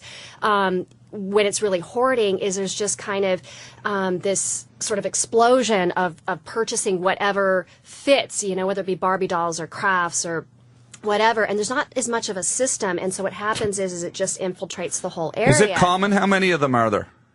Well, we think How many about of these hoarders are there? Right around- Millions? 3 million, they say. 3 million? 3 oh, million. That's good for a few more seasons. yeah, you do. You are loaded up with enough hoarders. That's 3 million? sure. Really? No. Oh, absolutely. 3 million of these? Yeah. No. and You if don't you- have that in Jobs. Canada, Tom Green? I don't know No if there's hoarders? 3 I'm million. sure there's some in that's, Canada. that's one in that's 1 in 100 people. it is incredible, and where they went from Wasn't in it the very 350 beginning. million? 1 in 35, 1 in 350. About 300 million. In the very beginning, when hoarders started, they were going everywhere trying to find people. And now it's thousands and thousands that are coming in, and they're just trying to ferret through and figure Really? out how to just tell these people sorry. Those Because people that took that long to find their phones. You ever get anyone who you think is maybe a fake hoarder, like someone's just sort of filling their house just to get on the show? you know, there's Shitting in Happen. bags. Fake hoarders. I'm going to start there's that been today. times when you walk in, you kind of wonder, you know, what's happening here, but it's pretty rare because they really are careful to ferret out, you know, really the people that can most benefit from these resources and Yeah, services you're not that are pathetic offered. enough. You're not pathetic enough. Leave. We'll come back next year, and you've got more Work crap on lying it. around. She's wearing a wedding ring too. I can't stop looking at it. That is a rock on your finger. Are you married to a doctor? I'm not. Wow. She made her own money. Oh my Jimmy. God! No, but I'm saying she's married to. 2010. Her husband does a good job. That is a rock. Yeah, that is. Wow. Wow. I bet you don't wear that in the hoarder houses. Actually, Don't you wanna They know, lose wouldn't it. want it. It's not a comic book or Yeah, but you lose it. You're never Shoe. finding it. insurance. Oh, there you go. You should punch him in the face with that ring. Wake him up a little bit. Well, hoarders, Stop collecting their shit in bags, right, Tom Mondays, Green? what is this, Mondays, Shit 10 bag p.m., hoarders. 9 Central. Shit bag. Hoarders on A&E. They should have a Dr. spin-off. Robin Just call it shitbag hoarders. Zazzio? Just Is that how you focusing on pronounce those it? ones Zazzio? specifically. Yeah. And, Focus on the shitbag. I love this show. Love it. A lot of people are talking about it. And yeah, I think it's a. We're I think talking it's a about big because hit. it's fun to watch. I know it is. I don't really care if these people get help. I think it's great TV. But it's good on a lot of levels because it's educational for some people if they want that. It's entertaining if you just want that. If you want like the freak show factor, it's kind of like watching family members yell at each other. It's kind of fun. And like I said, yeah, it's educational too. So it's like watching Celebrity Rehab or any other show that it's like you're dealing with. Yeah. Everybody our whole life for the last how long has reality television like been really last few years. So it's a chance to watch all of these things that every one of us has known existed for all these years. I think that's an excellent. I mean, we look at the celebrity rehab. I mean, that was genius. You know, I mean, you're right. It's been happening all along, and now there's a show on it. But same with hoarders, and I think I don't know if genius it might be a little strong. Well, I think that was an excellent assessment of the situation. But, again, my involvement with hoarders is I want to go out and I want to help people. And I'm here because my whole goal is really to keep promoting awareness and to help people understand, because I get that, in your living room and you're watching the show, it does make people crazy. Oh, it's very, very maddening. And you're pull right. an That's Elvis why and shoot my people television, watch. I swear. That's why people watch. Angry. Yeah. And the reality is if it wasn't so painful to watch, you wouldn't want to watch Yeah, it. exactly. That's why it's just it's very interesting. Very interesting show. But you know Two what? and a Half Men. Yes, exactly. You're watching a lunatic. Charlie Sheen is hoarding great stories. He's hoarding escorts in his hotel room. Hotel bathrooms. But you know bless what? We watched a rehab one time with a girl who was huffing Oh, yeah. glue, and you wanted to smash her. She was doing the air.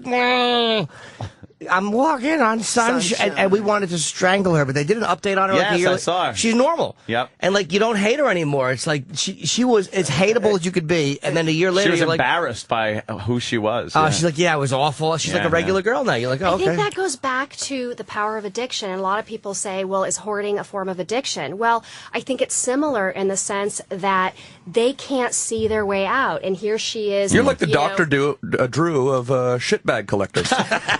You haven't even seen the show. You said you've seen parts of it. No, it's when you come in with all this sort of scientific stuff, you really feel like Dr. Drew. Except of shitbag collectors. She could change her name to Dr. Shitbag Collector. I stopped. Well, I'm going to stick with my name because I think it works for me, But I think, actually... But it's an odd thing to be an expert in, though. That's all I'm saying. Yeah, the reality is if you look at the show, there's pretty much a small group of us that are going out there. A lot of people will specialize in OCD and other anxiety disorders. They say, I'm not going in there. Because there are realities about health concerns and things like that.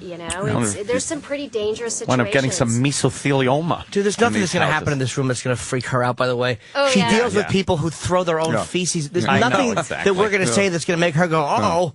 She doesn't. I know, she's a pro. For a living, she walks into houses and people have just rotted dead animals that they live with. Well, I don't know about that. We could at least try. It's probably the most sensible environment you've been in years. Very nice lady. Very lovely. We do like you. You're terrific. Yeah, we want to go to the I house like when today. you're on the show. What if we went That's there good. and we kept our distance?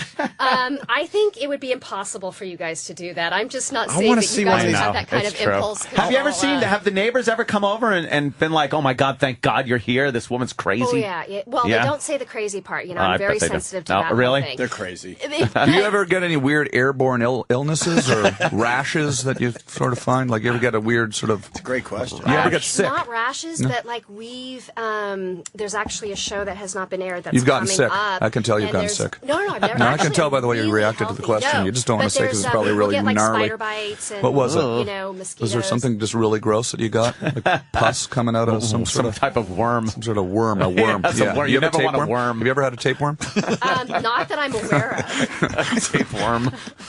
Oh my God. You've had a tapeworm. I can tell you have. Yeah. Can't you? Those things get to be like 20 feet long. Yeah, they are. Yeah. Is that a rumor? Or is Yeah, that no, true? it's true. No, Yeah. that is true. Can you get like some kind of disease from breathing in feces? Yeah. Or not a disease, but Tapeworm. some kind of illness or something? Tapeworm. I think you can definitely I get, think you can, too. illnesses and things like that. I mean, Yeah. there's no doubt that it affects your health. Yeah. We just recently saw, it's really tragic, but the woman who was in stage 4 cancer. Oh, yeah, and yeah. that was the house that I told you that the She was air hoarding quality cancer was cells. so Yeah, bad.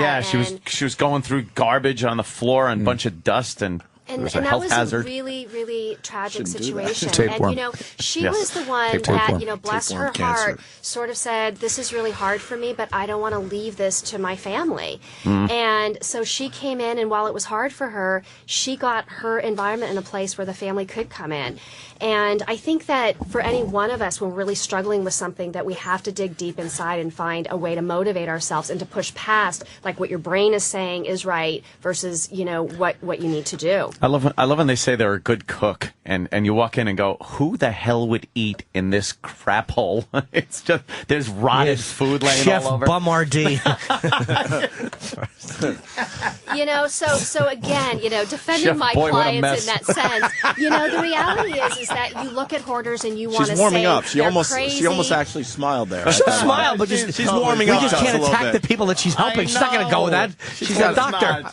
Our goal is to have her laugh one time. That's all. He's been laughing. I've been laughing. Yeah, she's been very good. You got a good sense of humor, you could tell. Were they called hoarders before the show? Or is that a name that the show That's came what up we were with? getting at. We don't know when it started. Like, I never heard of that until the Mark show. A&E. Well, Were they just called people that just didn't throw shit out? Or Look, the reality is who's you going to need a get name on for the this. We phone can't call and it call that. somebody and say, look, my house is hoarded to the ceiling and I've got 3 children. Can you come over and help me? That is not going to happen. And But who came up with the name hoarders? Is that something the network came up with? Or? Oh, no. Hoarding, compulsive hoarding has been there for years and years and years. And there are lots of researchers and doctors who have come up with this term. And over time, we're just understanding it better. The people calling for help, though, like, I got it. Like, I'm in recovery for drinking and stuff, but I had to make a decision to go get help. So how come they don't have to make that decision until it's almost like I understand interventions work and how come they don't call and go like, look, I need a hand here, like where I had to do it, and so do other people who stopped doing that. But you were in the trenches too. I don't know what your disease looked like at the time, but at one point I'm sure you denied, you defended, you rationalized why you were doing what you were doing, and something changed where you said, I can't live like this anymore. And that's the place that anybody in their illness, in their sickness, have to get to before they're going to get help. And, part of my reputation is known for having that gas pedal to say, you know what, this is insanity. You can't keep living like this. And to what you guys are talking about is this is affecting the people that you love. And at the same time, knowing when to back off and to say, okay, I get this is tough for you, and to keep that balance going. Like, I have a lot of clothes that don't fit me anymore that I'm afraid to throw out. Yeah. Why? Well, just because I don't know. I just feel like, I spent money on that shirt.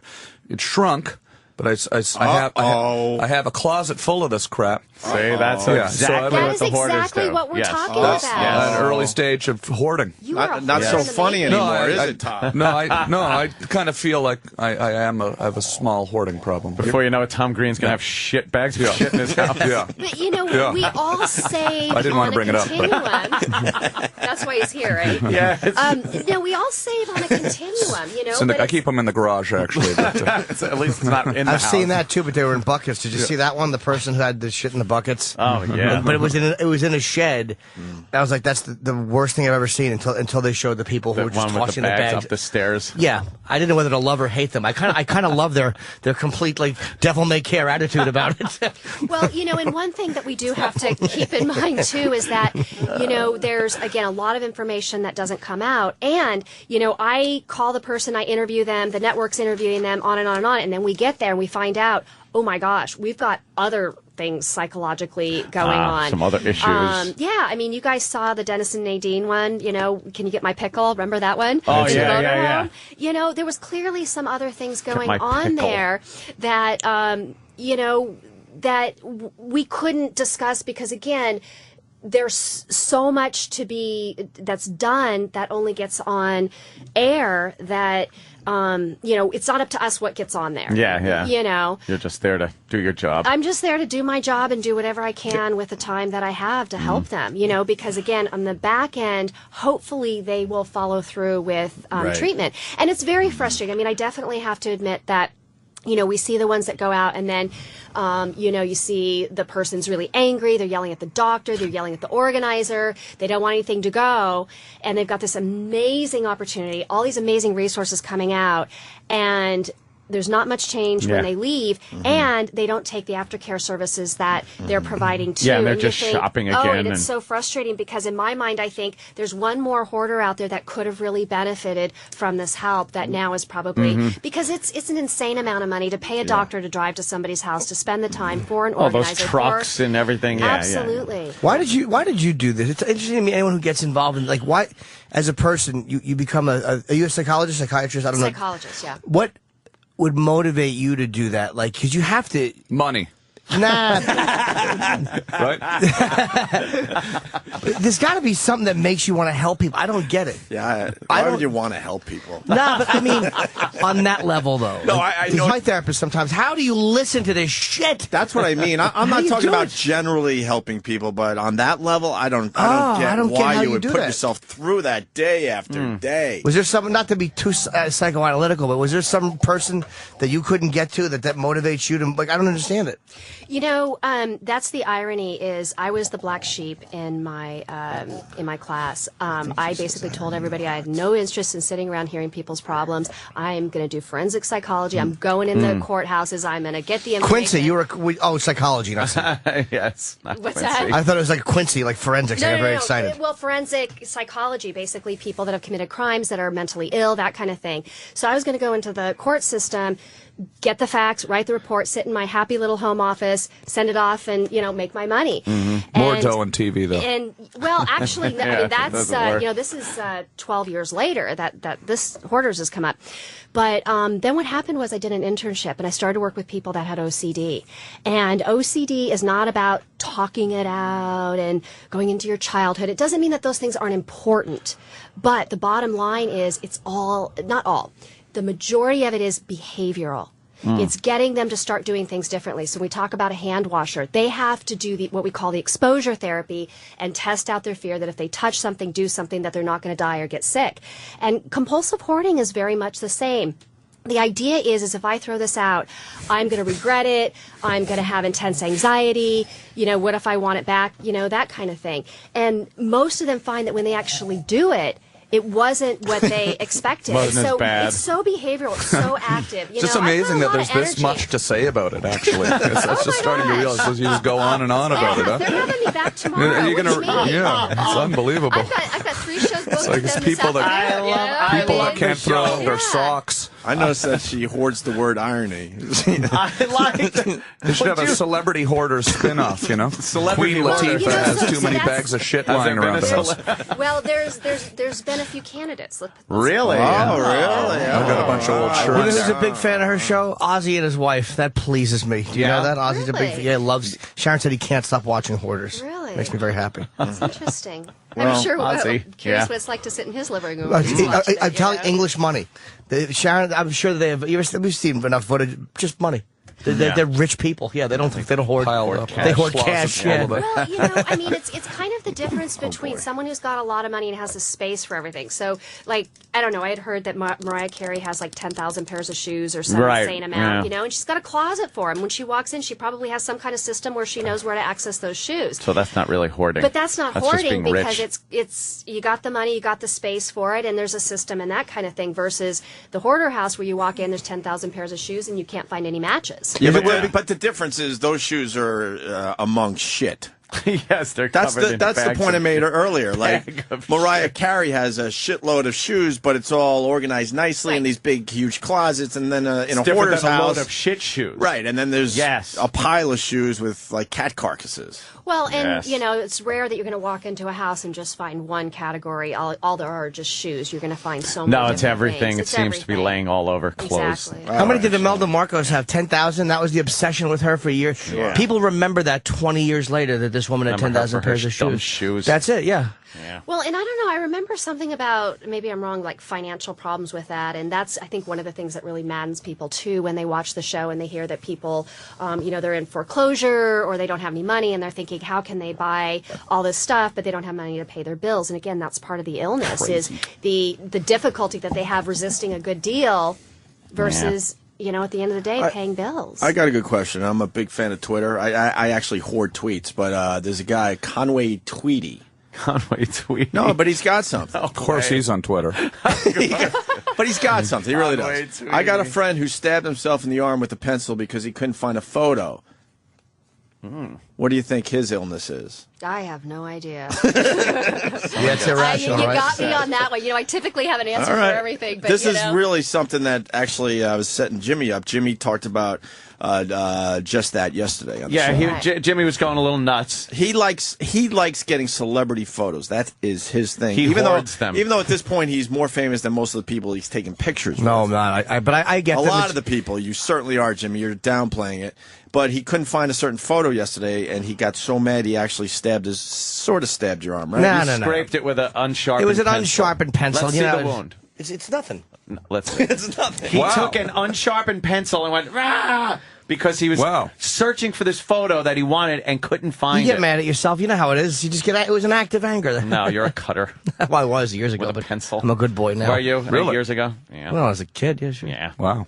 As a Really? teenager. Yeah. Cut yourself? Oh, many times. Really? Not in 25 years. Oh my gosh. I just want to feel Glad you got over that. something, man. It was exactly what it was. Teenage melodrama. Notice me. And I was a douche. And you know, Jimmy, I got to keep going back to you because, you know, one might say, why would you cut yourself? Like Yes. that does not make any sense. Yeah. So hoarding doesn't make any sense. Why you would take a razor blade or knife and cut yourself, that doesn't make any sense either. But there's an illness aspect to it that people can't understand. There is, I mean, it's like it's you can't even argue that point because it's like people who drunk drive and fucking. I mean, I know people have done it. It's like nobody wakes up and goes, "All right, today I'm going to drink," and then plow into a family. Exactly. But you do. Exactly. You know, I hope no one wakes up and says that. That makes it even more devious. That would be terrible. Why are you drinking? I'm hoping to hit someone. And I think we're in a society Alcoholism where joke. everything really needs to make sense. We Good need way to to get a understand TV it. show. There needs to be a logical reason why we're doing something, you Yeah. know?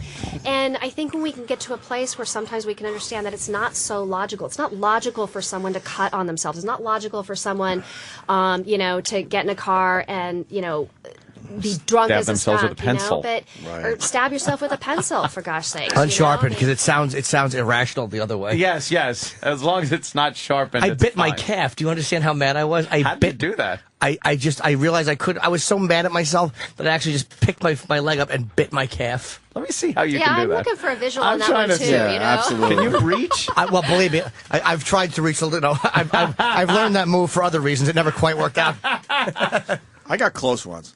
Yeah. Oh. Oh my God! Let me see. You have a big bruise Right and on, teeth dude. marks. Now I can relate. You know, I've got I- a bit of a drive to my next shoot. Yeah. Maybe we should chat a Number. little We bit. should have a little talk. no, I fine. can relate to that. I bite between my bicep and my shoulder, and it feels so good when you do it. Interesting. I'm not saying that we're normal here, Doc. Yeah, No, yeah. we're all so, crazy. We got so our at the end of issues. the day, But I like, know you I have guys my get this issues. more No bags than of you shit, though. realize. Yes. Well, that's why the anger. Yeah. We got to take it out on somebody. Yeah. Yeah. As they say, you point one finger, 3 point back at you. See, I say that on dates a lot. Tom, anything else? You good? You good with the hoarder? Man, I'm almost afraid to ask another question. Yeah, you're good. I think you're good. I think I want to talk about what I'm up to these days. Yes, exactly. We'll do that after. Michael's we pulling me take out a- of here in 15 minutes. No, I that's crazy. I got to go to the Fox News thing or something like that. Tom, Oh, just to no. be the Sorry. plug to where Tom's going to be, I would like to keep talking about it, but I Tom's want at to- Comics. Well, I want to talk this about weekend. your shirts that you can't get I know, rid but I of. know What's if I up say with one that? more thing to you, you're just going to talk for my last 15 minutes. She's a little worried. God. I think that's your hoarding I'm thing. afraid to say anything. Yeah. A bit wordy. I want to talk about me for a minute. You're perfect filled for us in perfectly. hoarding people. Tom has, what's today? Should have been a 10-minute interview. She's an hour filled us later. in We're still talking about perfectly shit. on in She's bags. great. The Friday and show, I Saturday, love October 29, 30. Tom's doing 2 shows a night, comics. Yeah. 7:30 and 10 p.m. It's Comics New York, COMIXNY.com, and tickets very easy to remember. 212-524-2500 this Friday, Saturday. Are you doing it alone or are you with other people? Yeah, I'm doing it alone. Yeah. Oh, cool. Yeah, I'm excited to be here, though. I mean, because last time Yes. it was my first time I played at Comics. I've been on the road for like a year now or something like that, and it's been cool. And thanks, Opie, for coming down to the I show came last last time. That's cool. time. You got to come down this time. And I fully endorse So, Tom absolutely. Green on a comedy stage, man. I loved it. Telling old stories and yeah, man. Tom Green, really, really good. It was Tom and fun. I bumped each other at a Thanks sushi for restaurant. coming. I really appreciate you come down. I know you Oh, get up every you morning. remember that I was there with Yeah. my 9-month pregnant wife there. Yeah. No, that was awesome, man. To support you. Yeah, I really appreciate that. All You know, right. it's cool, you know, because I Did you just bring sort of- me a present? Well, yeah, I got a bag of shit for you. I don't know.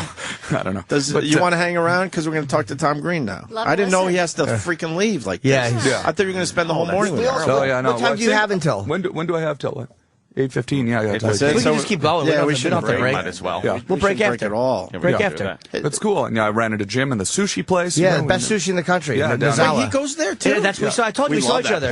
Yeah, it's down at Sushi Nozawa. Ran into you there, and that was Doesn't cool. the guy scare you though with the humpback? The main guy. Oh, the main guy. Does he have a humpback? I didn't know. Yeah, he has a humpback. He's like a sushi Nazi, right? Like if been you rolling order a California roll at sushi, He'll probably Nozawa Hill. spit on you. He's been Okay, hunched yeah, over. I think you get kicked out of the restaurant if you bring a cell phone in. Yeah. So it's absolutely. But I started a podcast. I started my very first podcast. My very first guest was Bill Burr, who's a friend of you guys. Yes. Love Bill Burr. So we had a great. Kevin Smith has this podcast theater, and I've been doing my own little podcast out of there. So for about 3 weeks now. Oh wow! I've been When do you hanging out do with it? Bill Burr quite a bit. He's a good guy. So. When do you do the podcast? I do it Tuesday nights when I'm in LA. It's on iTunes. You can download it on iTunes, and cool. And you get it at tomgreen.com. Yeah, but it's nice, so it's fun. Tom's always like, you're at the forefront of like having an interview show in your house. I mean, you're a very creative dude when it comes to kind of keeping yourself out there, and your show is extremely creative. You don't seem to take the conventional ways of getting things done. Yeah, well, I don't know. I've always liked the computers. I like the computers. So I mean, when you start putting the video on the computers, I enjoy that. But I think I'm going a little crazy though. I think I'm going a little crazy this year. I've been on the road for a year now since I last saw you guys. You've been on the road since the last time you were here? I haven't stopped. I haven't been on the road I've been home I've been gone nonstop. I did. I don't think I'd gone to Australia yet when I was here last time. Had I? No. I don't know. I did a whole thing there. I've been everywhere, and it's. How was Australia? I've debated going. Are they good? It was amazing. I had the most amazing tour over there, and it was. But it's been. Yeah, it was great. Australia was great. Everyone's really drunk. The audience is really drunk. They talk to you a lot, though. Really interactive. Very raucous audiences. Yeah, which is sort of like it changes. It's fun. I got those two kinds of shows that I have. I have shows where people come to the stand-up comedy club and they're coming to see stand-up, and then sometimes if I play more like rock venues and things like that, it's a little more screaming and yelling. So I can't do shows where they're standing. Like I like them. Like Brewer's an animal. He can do shows in a rock club where they're standing for an hour and murder. I can't do it. And if I do a rock club, I take less money because they have to be seated. Like so, instead of 900 people, it's 350 or 400. I can't do it. Can you do them standing? I can't do them. I've never done that. Well, I just did a show in Toronto 3 days ago or whatever in Toronto, and we did a show at the club called the Phoenix, and they put seats in. There's normally not seats there, but then people were standing all around the back, so it was kind of like one of those kind of environments. And I neglected to mention. I don't mind when people are yelling, though. I kind of like that. Oh, you like that? Well, it's just different. I prefer it in just straight stand-up club. Like the best shows I had this year, I think, were at places like San Francisco at Cobb's. I played at great. Cobb's, yeah. And it's just sort of a real stand-up crowd. People listen to you. They're listening to what you have to say. I like your videos, Tom. Big fan of the videos because you've been on the road for over a year and you're taking videos here and there. Yeah. And the one that made me laugh really hard, you just happened to be in Cleveland when LeBron James announced that he was leaving. Yeah, and you were trying to interview people on the street. Yeah, the city was just nuts. People were just going nuts over there about that.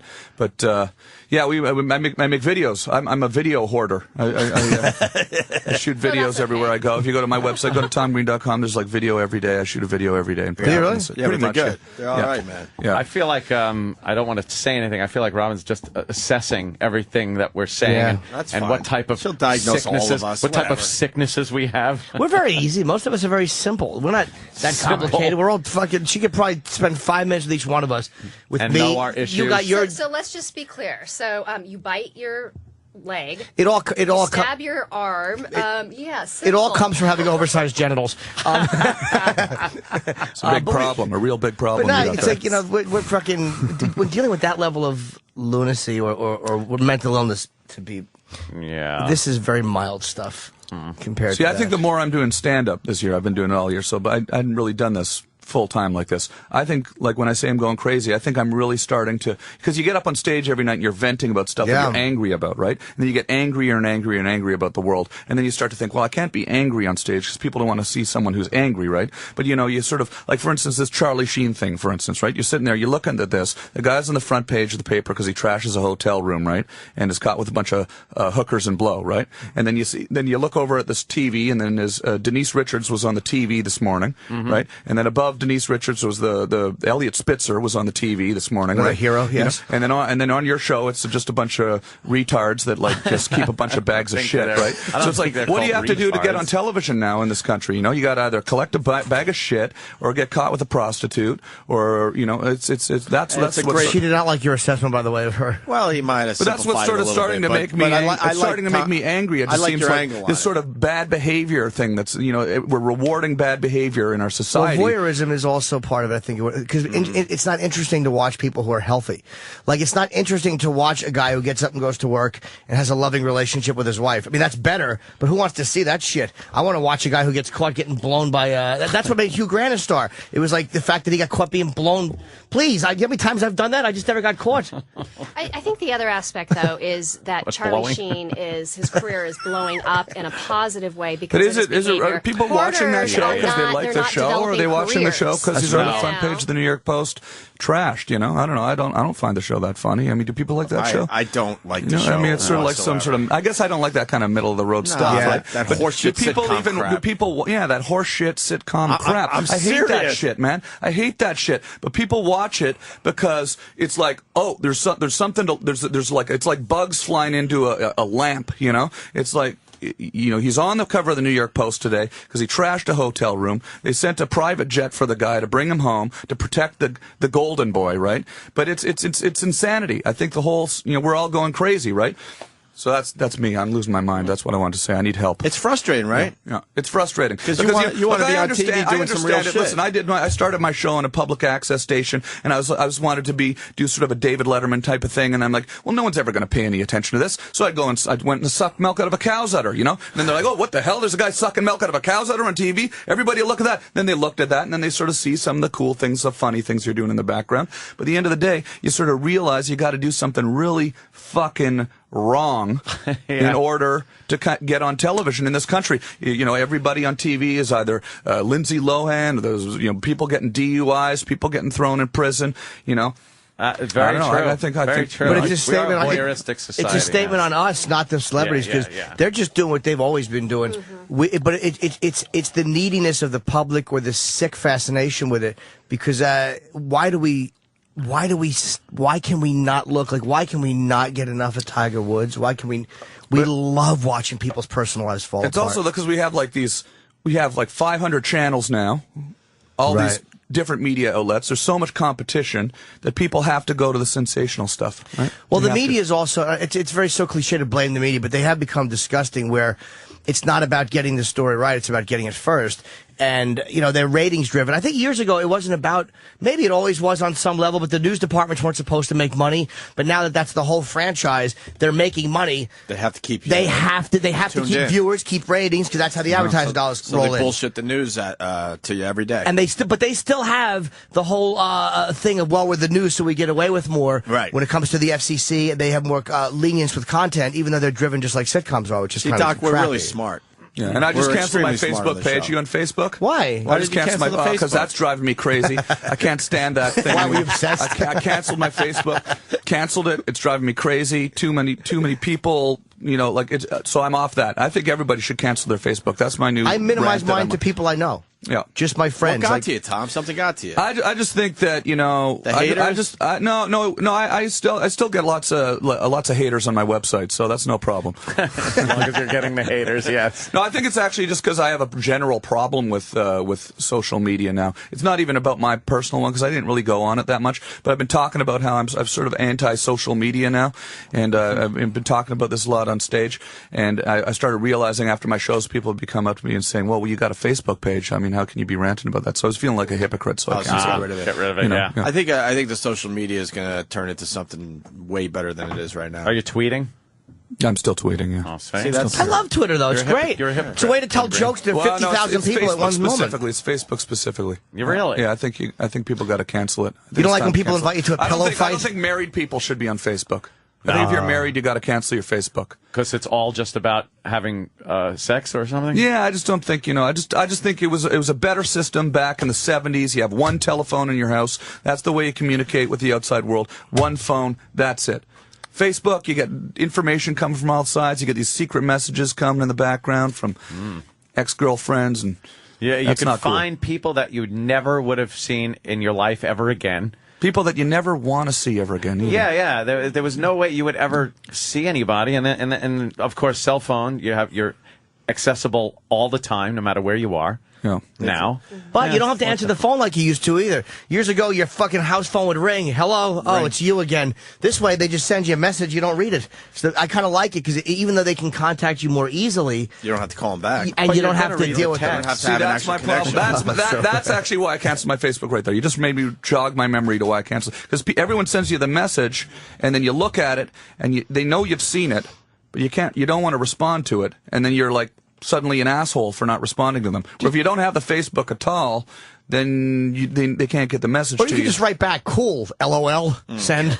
Just send them some LOL. bullshit message back and then just be really dismissive and then they stop. Once again, Tom Green's going to be at Comics. Yeah, Comics this weekend, Friday and Saturday night. Come see my show. I'm going to come by and see you because I'm in the city this weekend. Oh, great. Awesome. I'm happy that you're back in New York. Oh, yeah. You want to jump up and do a set? Oh. If I'm allowed. Yeah, that'd be cool. I want to get yelled at. Yeah, that'd be cool. Yeah, that'd be awesome.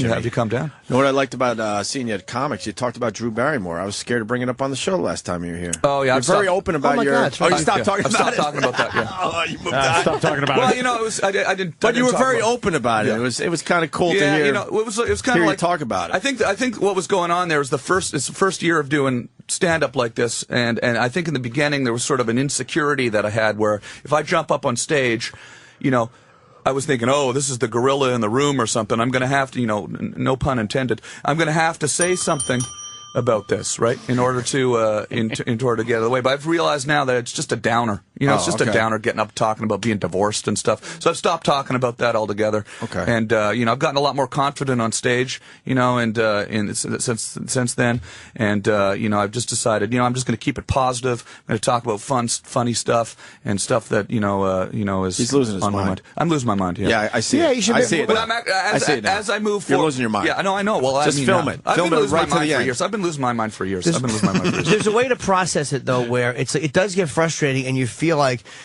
when you start to notice everything and it starts to make you very angry, it's like you want to just go on stage and fucking bottleneck and explode. But there's a way to... Colin's really great at that. Colin Quinn at taking things that I know make him want to bite people's face. I know he wants to physically attack some of the people he's talking about. Right. But don't let it block what you're doing on stage. And he's the best at that. But I think what's happening with you've been on the road too long.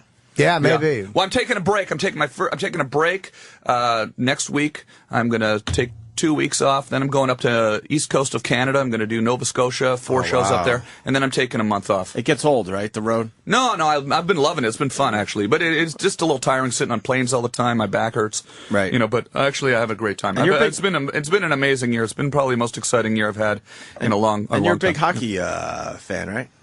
Yeah, pretty much. You know, Toronto, I would assume. Ottawa Senators. Although I am wearing a Maple Leafs jersey right now, to be honest with you. T-shirt underneath. Yeah, which is bizarre, but that's because I was just in Toronto and I ran out of laundry, so I picked up a Maple Leafs Should have jersey. brought at some the of those airport. tiny shirts you have in your closet. Literally, that's being on the road. You know, you're on the road. I'm living out of a tiny suitcase. I ran out of laundry. I picked up a Leafs jersey at the airport, but actually, I'm a Senators fan. I mean, the fact that I'm wearing this right now, oh my God, I'm gonna get beat up next time I go should have home. brought it up then. The doc is starting to feel sorry for you, by the way, Tom. You probably shouldn't have said that shitbag thing over and over again because she could have helped you. You know, you're crazy, but you know, I hear that you're starting to get a lot more focused and figure out where you're headed and what you really want and what makes you happy. Yeah, and, no, I think so.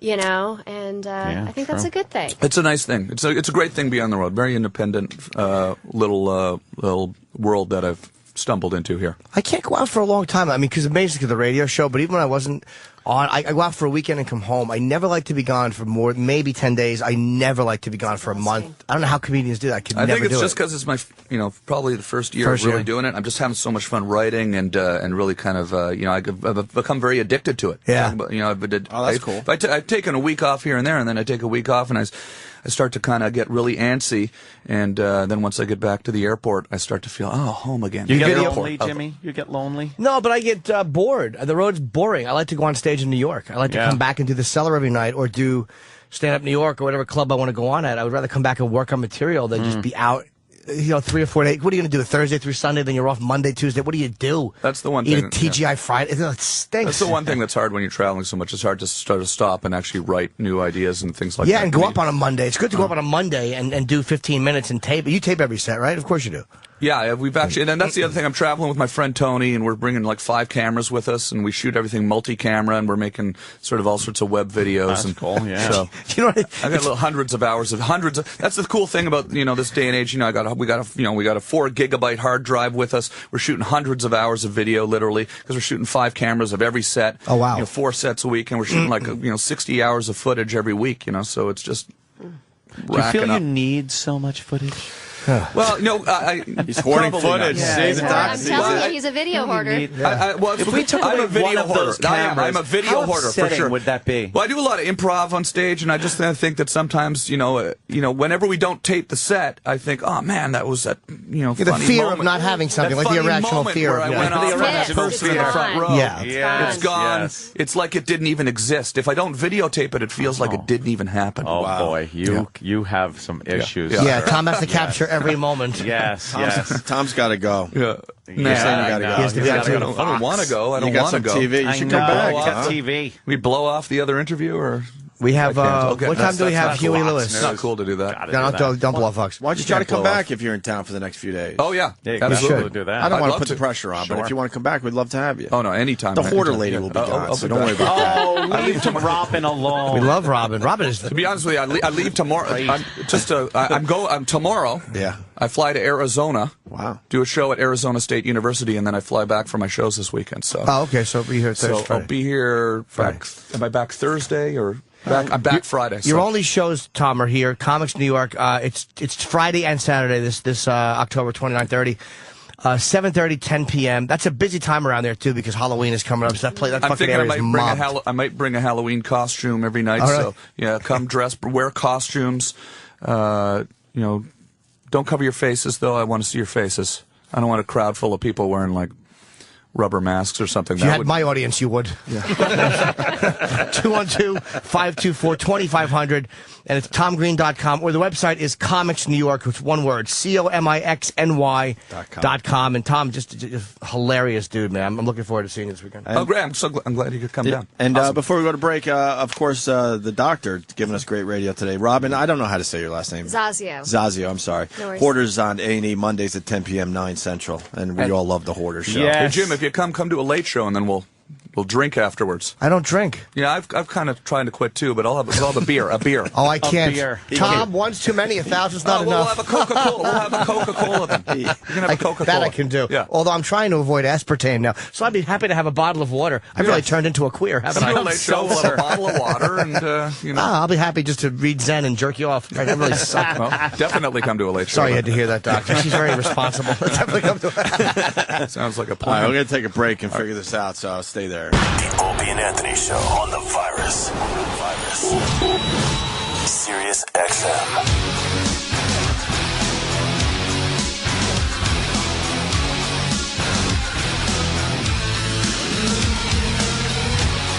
All right.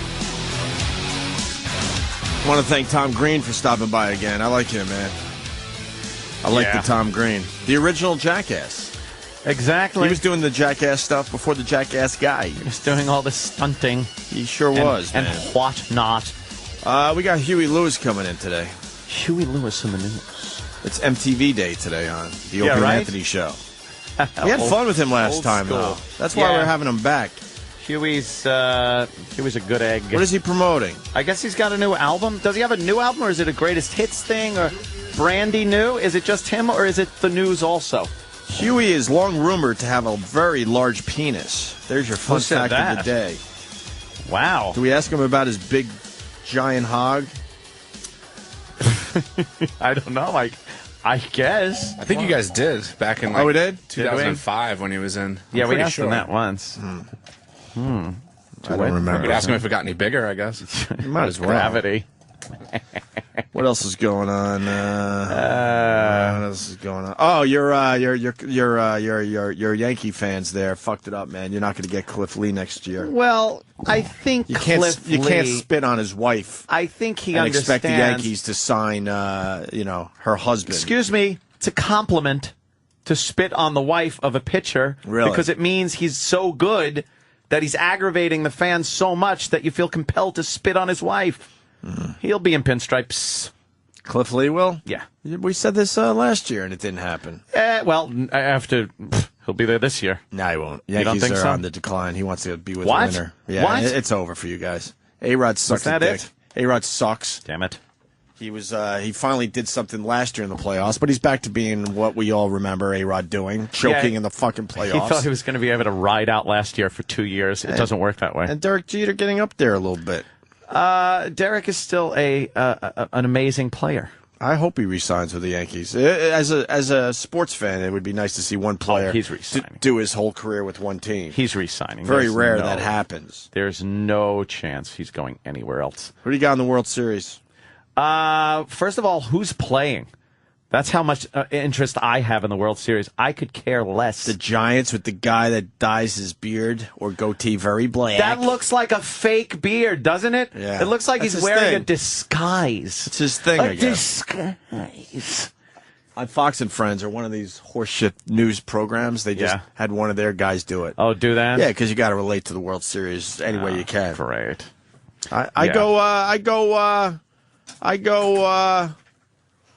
I go Giants. Fuck it. I'm going to go Texas. I say Texas. Going Rangers. Texas in 6. I don't really need to watch that. No? Nah. No, I say Texas in 5. I don't need to watch the World Series. I don't know. Don't expect the Giants to get there, though. Everyone thought it was going to be Philly. Texas in 5. Yeah? Yeah. I got hockey to watch. I got the Jets to watch. Texas in 1. I don't need the World Series. You guys need the World I'm not Series. going to watch it. I got 2 strong teams and other fucking sports I to hate follow. hockey. I There wish I isn't liked even it. an outrage about the World Series being on and Fox not being on Cablevision. No. There's no outrage about that because no one really gives a flying fuck about the World Series I don't know here in about that. New York. Oh, here in New York. Here in New York. Like, it's one of those things where it's like, well, I don't get Cablevision. Who cares? Yeah. Who cares? I'm going to take you to a hockey game, Jimmy. I'm going to try to turn you. Would you go to a hockey game? Maybe. I heard the live ones are pretty What good. do you mean maybe? It's a hang. Me and you hanging. I would it's hang not with you, about sure. It's I don't not know if about I'd go to the a actual hockey game. All right. Why not? I might be scared. What if somebody beats me up? You're not going to get beat up. What if people don't like me? They'll like you. I want to be very popular in the hockey game. I'll get you some cotton candy. And the Capital One popcorn is terrific. There's no lettuce and tomato on my. Who got with my sandwich? Oh, no. The way it's going today, probably Stevie. He's fucked up everything else today. Probably got your sandwich. He's also the only intern, I think. Maybe Kenny didn't tell him. Where's Stevie? Oh, hold on. Steve's not having a good day. Why isn't he having a good day? He's messing up everything. Because he's blind. I ain't playing this shit. What are you talking about? I'm not playing this Yeah, shit. Yeah, nah, it's a good idea. It is a good idea. Yeah. I have no lettuce and tomato on my sandwich. Oh, well, you can have the tomato Dry. that Danny didn't ask for, but he got on his sandwich. All right, so you messed it up a little bit. Stevie messes up everything. Oh, San Fran's catchphrase is "Fear the beard." Thank you, Footer, for that. Don't have time to go to you right now. Look, who are they singing that Fear to? the beard. Oh, it's the Carol Giant, Brady. the Giants pitcher. You missed it. My wife. Yes. Haven't had a Steve reference in a while. Fear the beard. There's no lettuce and tomato on my sandwich. Oh boy. Oh, Kenny, whose fault was that? who got the sandwich? Kenny might not have told her though. Who got the sandwich? It's my mistake. But who went? Was it Stevie? No. Oh, okay. That's all I wanted to know. Stevie doesn't have the security clearance for food. There is such a thing, by the way. Stevie You gotta doesn't have be- security. No, you got to be here a while for Kenny That to is trust you true. with the food Yeah, for the guys. Yeah. But besides that, there was another mistake made on that order. What? If you notice your beverage. You said Diet Coke. Who made that mistake? You? No, I know that the lettuce and tomato was an oversight on my part. Boo! Boo! But somebody else bought a regular Coke instead of a Diet Coke. Oh. So in the I didn't I thought like you wanted your sandwich like right away because by now I would have had time to replace it for Diet, but I grabbed you a Diet Ginger Ale. That's okay. Who got the regular Coke? Was it the broad? The broad. Well, Oh, my God. Was it the chick? They all work to the best of their abilities. Who was it? The best of their disabilities. Yeah. They're all... Was it the broad? Okay. Okay, you got him. You cracked him. It was you? Kenny couldn't take the interrogation. Okay. I hate your happiness right now. I know. Look at his smile. It's Why are you so big. happy, Kenny? It's a very big smile. No, because, the buck stops here. The schmuck stops here. I know. Yeah. I wish the bumper did. Is the Hoarders doc here still? We forgot to show her the drawer where you're collecting all the fucking little Oh, the ketchups condiments and stuff. He's a condiment hoarder. Are you still collecting the condiments? I was going to say, hey, Doc, I have a hard time making friends, you motherfucker. Can you help me? That old gag. Yeah, that's a friend of mine a used good to one. say that joke. So who went for the sandwich? A trustworthy intern. It was just a minor mistake. What set of genitals does this intern have? Cock or cunt? You got a 50-50 chance there of guessing. I think it's a girl. Yeah, She's usually very good. I don't care. Yeah. It was just a miscommunication. And when there's a miscommunication, it's the sender's fault, not the receiver's. Yeah, that's it. Yeah. I hear you. Yeah. How's your headache, Anthony? Oh, it's good now. Good. I'm The glad to hear Excedrin, that. Excedrin works. I wish it was Excedrin PM. Right. Because then I could have, taken a nap or something. Right. No. No. No. Yeah, dummy. What a dolt. That kid really is stupid. Stevie. There is a line that has to be drawn between entertaining intern and functional. I do understand, he's entertaining at times. I had to have a talk with Stevie in the office just before. Did ya? Yeah, because, it's like every day. And I had to give him that whole look. No one's ever going to give you any more responsibilities until you can get the very basic things correct and consistent. He didn't like, he just sat there with his head down. He's not going to looking at get the floor. smart overnight. No. Here's what he's going We purposely hired a dummy. Why don't we understand Well, I that? understand that, but there's a problem when all you do is hire dummies. We hire one dummy. One per shift is okay, but any more than that is it become a starts problem. upsetting the... Yeah, and then there's the interns. But he's not going to get smart. No, he's going to end up... Here's what his life is going to be. He's going to end up in a trade, either a roofer or something, like a helper or something. Not even that. He's No? going to be How's he stocking gonna shelves in a grocery Right. store. You think How's that's he gonna it? He's climb gonna- the ladder? I mean, like a about it. helper, though. I think he'll get an on-air job someday. Oh, stop it. He's good at sports. He's the guy who's cleaning up the McDonald's tables, like, slowly. and just kinda... That's going to be him. He's going to be a Walmart greeter. A Walmart greeter could be He doesn't that. have Down syndrome. like He's just crazed. blind. No, he's kind of stupid, too. Hey, he would never know who to greet. He's Be waving to shopping carts. greeting a robber. Someone comes in with a gun. Welcome to Walmart. Hey, he's an idiot. We're overlooking the obvious. Yes? He could become a Sirius XM executive. Oh, whoa! That's pretty strong. Bleep that out, please. You're scared for your job, aren't you? They don't like jokes. Yeah, since I'm not signed yet. They hate jokes down the hall. God forbid we make jokes on this show at their expense. That coming from the guy that gets cereal. I'm a good fetcher. Best fetcher Coffee around. boy. Coffee. I moved up from piss catcher. Not in my eyes. All right, what do we got going on, man? Shit. We got Huey Lewis coming in a few minutes. Here's Stevie outside the... Why is he... I like the fact that Conan is saying he's going to do his bits, and if they want to sue him, they can.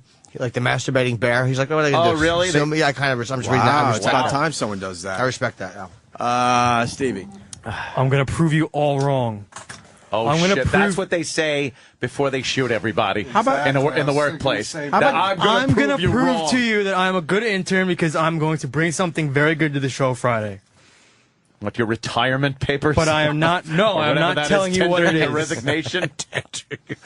Your retirement Your papers. retirement papers. You wish. He's 19. You're going to bring something to the show Friday. Yes, I that is am. going to negate Ding, ding. everything that you have done up to this point. Does anyone else know about this, Stevie? Yeah, Sam does. Of and course I think, Sam and I think a does. handful of the interns know too. But We only have a handful. We have 2 interns, dolt. Exactly. To him, it's 4. Yeah. That's true. He thinks there's a crowd out there. Right. How do you hire so many twins? Sam, is it a good thing that he's bringing Friday? Dummy. Yeah, what are you going to do besides, are you going to shave your Amish beard on Friday? We hate it. Sam, whatever it is, I know he has faith in it. I don't know what he has planned for Friday. Yeah. What are you going to do Friday? Selective amnesia again with Sam. I can't. I'm not. What's old velour head doing? Should I tell him? Yeah. All right. Why not? We're going to forget as soon as you tell us, so you might as well. Me and Sam decided. Sam and I decided. Me and Sam. It would be a good idea Friday. I'm going to bring my mother in to visit the studio. Can we fuck Sam her? said that she should come on. So we pointed her woman, boo. Why would you do that? It's your mom. It wasn't my idea. It was someone else's idea. And then Sam's like, oh, yeah, you should do that. What kind of lady is she? Stevie came in looking for attention, as he always does, saying, I want to bring your dad in. Screw your mom. Your Oh, dad great. is what fucked you up. I want to watch him beat you up like he no. does at home. Please, no. Really? Yeah. When Bring he your looks dad down in. and it gets serious. What does your dad look? look like? Like, if you had a picture of celebrity that he looks like, who would it be? I've had cousins that have confused him for Santa Claus. Like little cousins says, is that Santa Claus? So is he like a biker-looking guy? No, Does he have a big white beard and he's fat? He looks old for it's like he's 53, but he looks older than that. He's pretty how much old? He's 53, but he looks way older. Like he's almost completely bald. He's completely gray full beard and mustache, and he's got a gut that's like out to here. I mean, he really looks like Santa Claus. Like it's no joke. Does he drink? No. So why the big beer belly? He's just. He gets his high from beating you. Pretty fat. That's it, right? I guess. You don't like your dad at all? I hate him. You hate him. Hate him. Are they divorced, right? Yeah. Yeah, they're divorced. Does your mom have a new man in her life? Not at the moment. Really? Not at the moment? Not at the moment. Does she date a lot? Not so much lately. What do you mean? But, She did? Well, for a little bit, but she's just been, taking it easy right now. What kind of guys was she bringing over? Young studs, young bucks? What color? Yeah, what color? Baby, Does she date outside of her race? Actually, one time, right after they split up, she brought home a Spanish guy. Oh, nice unclipped and cock. he was, yeah. Yeah, and but a barrio thug, giving her a fucking a deep dicking while he kept his shirt buttoned in the top button. Barrio thug with that net on his hair. Yeah. Oh yeah, Holmes. Hey. He's sticking gang signs up her. Sorry. No disrespect. She dated a Spanish guy. Yeah, big young dick. Yeah. Giving her. But me and my sisters weren't crazy about that, so Why not? We drove him away. How'd you drive him away? We showed him how fucked up our family was, and he's like, "Okay, I'm out." Wow, you gotta have a fucked up family. Well, yeah. Well, what we did was we chased dragged a Spanish guy away. We dragged my dad over to where my mom was living at the time and made like a whole scene, and he was there and he saw it and he's like, "I'm getting out of here." So we basically. Was he younger? Oh yeah. Like how much? Like I think like 20 years. You cock-blocked your mom getting some young dick after your awful dad. Why? Because it was really soon after they split up, and we were still pretty young at that point, and we couldn't handle my mom having somebody else besides our dad as a. Okay, all right, fair enough. Even though you probably fucked her really well, though. Yeah. I don't. Did you ever a good one? I don't want to think about. Do you ever that. wonder if you fucked her really well? I don't want to wonder about that. Any guys that you've liked that have she's dated? No, I haven't liked anyone. She's brought home like these really like no one likable, like no one likable. Like it's either they're really weird or they're like just. You want to have sex with your mom? No, I don't. Cheryl Tiggs. Hello. No, it's not. Hello, Cheryl Tiggs. No. Now I know what it's all about. No. And you're cock blocking your mom. Right. I don't want to admit it. You can admit it. You're admit among friends. What? I don't. You sure though? What'd she look like? Have you ever thought about it? No. You have, yeah. I see. Mm-hmm. No, not at all. No. Sam, no. I don't want to. Oh, why are you My getting all mom excited? You sure? Some feelings coming up? No. But see, the thing is that we're really close to my mom, and we just close. No, it's not. Why did your dad mistreat your mom? He mistreated everyone in the family. I That's don't why. want to go down this road. That's why. That's so depressing. That's why they're all close. It's a little Yeah. nest thing happening. what's they're all going on? They're all protecting each other. I can't. I can't do it anymore. I can't do that shit. Do what? His father was a complete fucking asshole. Mistreated the mom and the kids. So the mom and the kids are very protective of each other and very close. Yeah, but it doesn't sound like. But it sounds like mom's kind of dragging home guys just to fucking have sex. Mom's looking for not some that dick. much. So what? Mom's looking for She's some trying dick. to. God bless her. She's trying to find a. I don't She's want trying to to make it sound find like a she's. father for her fucking half retarded No. kids. She wants to have. She wants that feeling of when a guy bottoms out. Have you ever heard your mom getting a dicking? No. You've never heard her Thank moaning? God, no. You live in the same house. She brings guys home. Come on. Not all. Don't lie. I don't want want to make it sound like she's dating all the time. She dates on and whatever. on and You've off. heard it. You You've ever heard smell it. fucking in the house?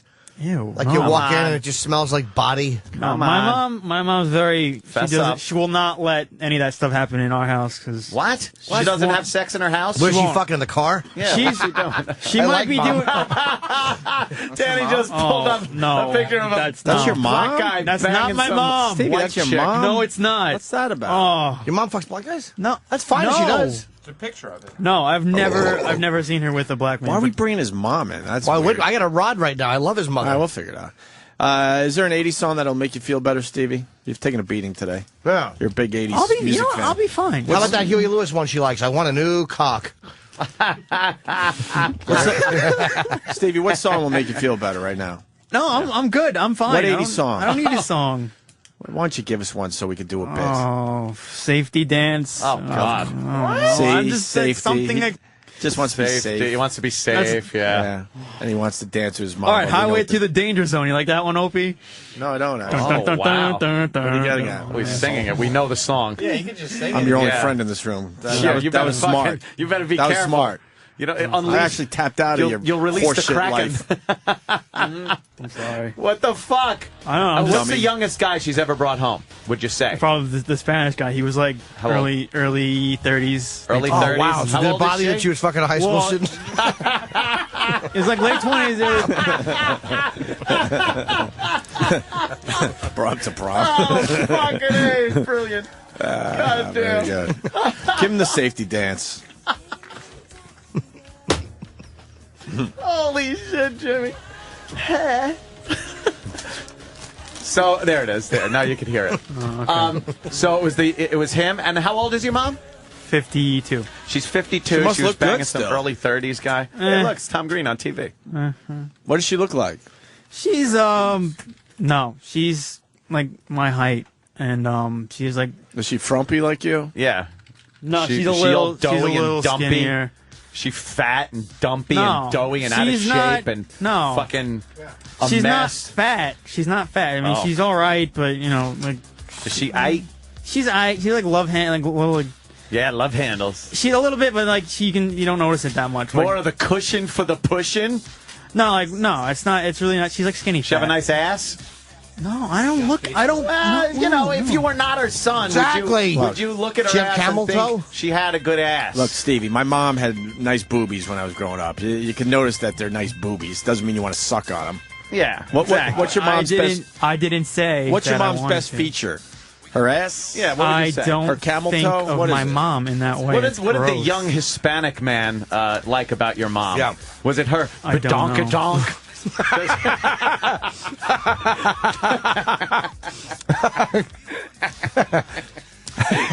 Did he smack her ass and say that she had junk in her son's bedroom and she meant you? Say the trunk. Because you're junk. Because you're junk. Oh, shit. What is he doing? He's got his. he's Oh, we're going to get a picture of her? Yeah. All right, well, Be funny if she was like, you know, she was like in fucking. She had like a well, or not. or not. Yeah, but Play a good Two Eyes Blind song for him. Marshall Tucker, can't you see? Can't you see? Where's the mom picture, Stevie? You got one in your wallet? Come on. No, I don't carry one in my wallet. Next to the unused condom. That dried up fucking cracker. Do you carry a condom with you? No, but no hope, right? I actually have condoms in my bag that I carry here. In your bag? Yeah. Bags in your bag? But E-Rock gave them to me. E-Rock gave them to me because it was one of the few days that I actually didn't screw up, so he gave me a prize. Why? You don't use them? Do you jerk off in them? What do you do? No, I just have them. You never know when you're going to need them, so I keep them around. No, you know. You're not. Well, I can be hopeful. You've gotten close to getting laid lately? What? Not lately, but ever? You don't, no. Your mom? No. No. Terrible. Of course not. Oh, my God. How many times did you hear her? How did you hear her? How many times did you hear her and the Spanish guy? You know you've heard. Come on. Yeah, I know you heard at least once. I haven't. No, I never heard them doing anything like moaning or anything. I only heard them they would be talking in the other room, but nothing. Did you ever hear him moaning and what sounded like her eating a fruit roll up? She refused to do anything if we were in the house. You're lying. No, you don't know, she knew. Or she's lying. Your mom has had sex in your house. Stop it. Okay, well, not when we've been around. How do you know? She might have. How do you know? Where was the Spanish guy at night? What, did he leave? Did he go home at night? He spent the night, right? I can't. Maybe. So they went to bed. They went in the same bedroom. What do you think they were doing in there? No. What do you think they do over there at McDonald's? His mom was drinking what looks like a milkshake, I'll tell you that much. That's my new favorite line from Fargo. Now I have to get it. I know. McDonald's. Yeah, so she's had sex while you've been in the house. Why are you in denial? Because I don't have anything to prove that. I have never heard anything. Need it. What kind of proof is there? Can you bring watching your mom do the fucking tight shuffle walk to the bathroom so it don't trip down her leg? Here's the proof. Which it should have with you. Oh, yeah. Where her knees are together and her little feet are pitter-patting. So the load doesn't go all over the floor. And you hear in the bathroom a little whoops. She doesn't want her blind son slipping. Yes, there's the proof. On that. She brought a young guy home. Yes, to her house Hispanic. where her blind son lives. Yes. Of course, she fucked him. Yeah, she fucked him. Could you bring your mom's fucked 'em. sheets in? Yeah, bring the sheets in. We'll fucking go over it with the black light. Yeah, can we do that? Just rip them off the bed. An African American light. She can't know about this. So, she's been with black guys. Yeah, can we do that? Her bed sheets? No, her clan sheets. No, I think I have audio from that afternoon when your mom brought that guy over. Do you, Dan? Yeah, I think so. Oh, really? Yeah. I'd love to see it. Let's listen. I would love to. Mm-hmm. Isn't that it? Did you hear this? Yeah, gimme. This is stupid. You're gonna cry? Just drool. Look up at me when the... Yes, I'm gonna make your eyes water, you bitch. Give me that. Isn't that it? Mom, I gotta go to the station now. I gotta go to my internship, Mom. More. Mom? More. Are you puking? Are you okay? It's coming up. Oh my God, that's fucking Brandon. Why? You know who that is? My buddy, yeah. Of course he is. We've had Brandon on. The hardcore one, right? That's it. Yeah, Brandon. Mommy, I'm gonna go to my internship now. I know what I'm doing to you. Do you need Pepto-Bismol? Why are you in the bathroom for so long? You sound out of breath, Mommy. God, he makes a blowjob look like it feels really good. He's fucking her throat. That's how the girls get the waterfall bangs, by the way. From the goo. The goo. After a BJ. The goo. What are you? All right, we should take a break because we got Huey Lewis around the corner. All right, let's take a break. So, Stevie, you're going to bring your mom in on Friday, I guess? If you guys are okay with that. Absolutely. We'd love to meet her. Can you bring the sheets in, too? All right. We'll study the sheets right in front of Mom. All right. Make sure she doesn't wash them, though. Yes. All right. I bet you laundering. I bet you we see a little duty stain on it. A little red. Just a little duty stain. She still get that, or does she go through menopause? I think she's had her womanly change. Womanly change? I said menopause. Okay, I'm menopause. calling a guy. Yeah, come on. Right. You're She among had guys. a womanly change. Does it taste any different? Did she have hot flashes and stuff? Yeah, she was moodier than usual. Yeah. Yeah. Oh, finally though, that fucking that horribly broken baby maker is down for the count.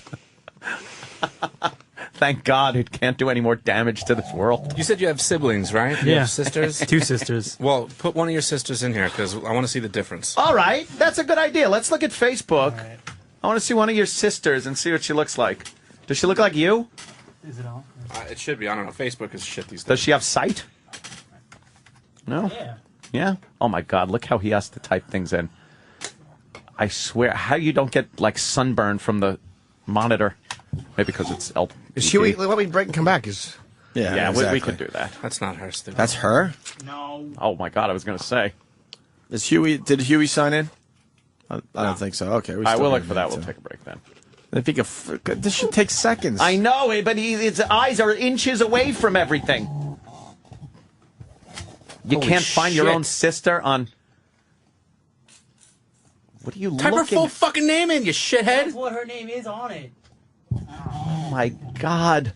Oh, everything he does takes forever. You're infuriating. What are you doing? Type her in. Come on. What are you doing, Stevie? Stevie. What? What's taking you so long? Oh, my God. Oh, my dear sweet Jesus. They didn't type their full names in. They put in like a nickname. Of course they did, so you couldn't find them. No, I'm friends with them, but they just don't. Well, how many friends? How many people are you friends with? Almost like 490, like almost 500. What's her name? You don't know your sister's name on Facebook? Jack. No, don't say it. Don't. Holy mother of pearl! I know their names, but the way they have it is not the full name. So, because Stephen Bashor says I'm blind space. It's funny. All right, Huey Lewis next. Yes. The Opie and Anthony Show on the virus. Sirius XM.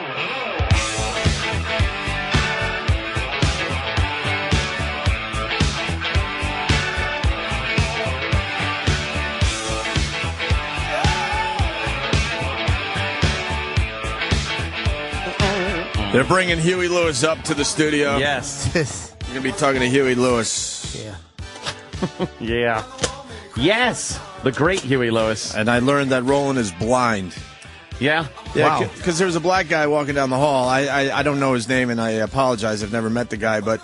Ants, you know his name? No. All of a sudden, I go to... In person. all of a sudden, I go to Roland. Oh, there's Huey Lewis. And he goes, oh, good. Right on time. I'm like, Roland, that's a black guy. So then I turn to the left here. There's another guy, very small guy, like Travis, walking down the hall. I go, no, actually, that's him. Oh, okay, good. I got him twice within 10 seconds with fake Huey Lewis's. One a black guy and one that looks like Travis. Is this Huey Lewis now? Open Friday wide? I believe so. Yeah. All right. That's he looks like just like Huey Lewis. What is still. he signing autographs as he walks? Of course he is. Still He's very famous. famous. How can he still be famous? He's so famous. What? Huey is so famous. He's got a limp too, man. He must have a big What? dick. Oh, he's got a swagger. That's not a limp. That's a swagger. Nah, it's a dick strapped to his leg. You think? Yeah. He does have a good swagger.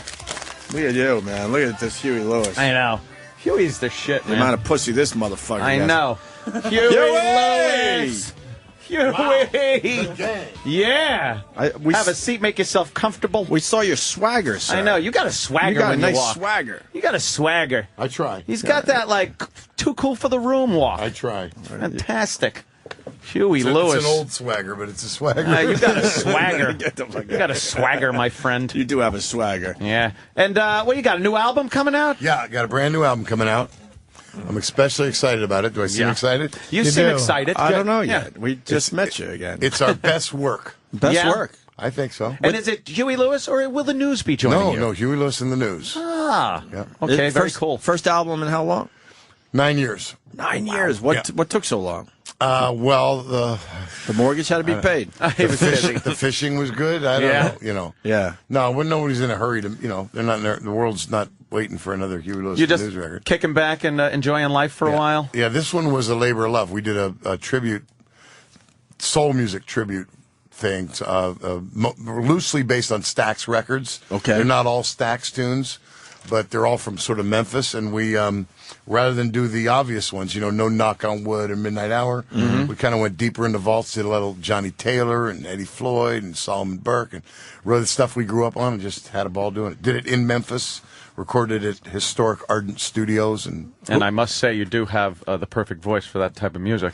Well, Huey's got a great voice. Oh, yeah, you do. Yeah. Who else recorded in that studio? Anyone we would know? Yeah, I like mean, an Elvis or somebody, or the Staples thing. It And was Elvis, an annex. Elvis Smith. Elvis Smith and Elvis. No, Ardent's only been. It was the kind of Stax's annex. It wasn't the Stax studio. Okay, but it was built later, and a lot of the later Stax records are done there. A lot of Staples Singers stuff, and, you know, a lot of Big Star, the big Memphis band, and right. Lots of people.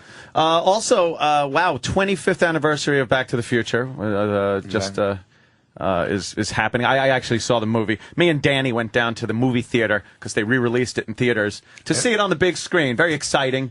I love the movie. Have been a big fan for years. You were in there. You were in there with the megaphone. Yeah. Don't blink. I know you might miss it, but your music prominently featured. That's right. It was. Did you think that movie would have this type of longevity? No clue. 25 years later, still huge. And amazing that they released it to the big screen as well. Yeah, right? yeah. And the place was packed. Yeah. And people laughing at there's a picture. There's the still picture. Oh, wow. Yeah. Of Huey. One take. I nailed it. You haven't aged. Oh, my God. You haven't aged. Not at all. I agree with you. I'm serious. I look great on radio. It's Huey Lewis. It's the great Huey Lewis. Yeah, that was, we just did a little, you know, we did the circuit with the old reunion of the cast. And, yeah. And it was, I didn't really know what to expect, but it was really, really pretty sweet. It's a beloved movie, as they call it. It is. Beloved. And what's odd is, if you watch it now, you notice that comedies got away with a lot more back then than they do now with political correctness and things like that. Because there were some moments in that film where you're watching and going like, oh boy. Nowadays people would be like, oh, that's racist, or that's a little edgy, or, you know, Biff. You'd have Biff. There'd be school bullying people that would be like, he's showing that school bullying is something that... There's definitely at least 3 or 4 special interest groups that would be protesting the release if Back to the Future was being released as a new movie. Date rape was happening. Oh, there were racist words being thrown around. NAACP, Al Sharpton would be all over the place. It was, but it's looked at as a innocent... beloved comedy that you could take the kids to. It's interesting, you know, and it was, for its time, probably just regular mill, but it's interesting that it's developed these legs somehow. You know? Yeah. And not 3 so much. Yeah. Not 3. Are you sick of hearing about that movie at this point? Like, after 25 years, you're like, all right, it's kind of in the past. Do you get tired of it? Yeah, not really. I mean, it's part of his great career, like duets. No, but he's done a lot of things. So many things. Sometimes people get sick of hearing about one thing that they were attached to, and he's what's done the so one many. thing you get sick of talking about? As far as your career goes. I don't really. How'd you get your name? You know, it's the routine questions, but I don't. People don't ask that much. I'm happy to talk about it. How accurate was Patrick Bateman's assessment of your album? Did you love that you were? Honestly, it was really actually pretty close. I mean, you know, the guy was obviously a fan. Yeah, I read the book when it came out. Yeah, because they said, and you know, he not just us, but Phil Collins and Tina Turner. he wrote pretty perceptive reviews. This is Huey Lewis in the news. I've never seen the movie. I've only read the book, but the movie's great because the book is so much better to you. You can't do it. I couldn't see the movie either. I had to protest because they asked us to use the song in the film, and I said, sure, why not? I was on the road. I said, you know, William Dafoe's in it. It's art. Yeah, no problem. So they paid us and used and then on the eve of the release of the movie, they asked, they wanted to release a soundtrack suddenly. And they asked my manager, well, sir, can we do a soundtrack? And he called me. He said, I said, well, what's on the soundtrack? He said, well, not much, just our song. I think there's a Phil Collins tune or an Eric Clapton song or something, and then a bunch of Source music. And we're really probably not fair for our fans to have to buy this record just for the one song. So he said, no, thank you. It wasn't part of the deal originally. No, thank you. So on the eve of the release of the movie, their publicity machine sent out a press release to everybody that said I had seen the movie and it was too violent. So I'd yank the tune from the soundtrack. Oh, my God. Which made for good copy, I suppose. And, yeah, I guess so. But makes you look like a goody two-shoes. Yes, it they never get it right. Which is not true, of course. No, of course not. It would be great if you released a statement and said it wasn't violent enough. I had a certain amount of women I wanted killed, or my music doesn't get attached to it. You guys got to see the movie.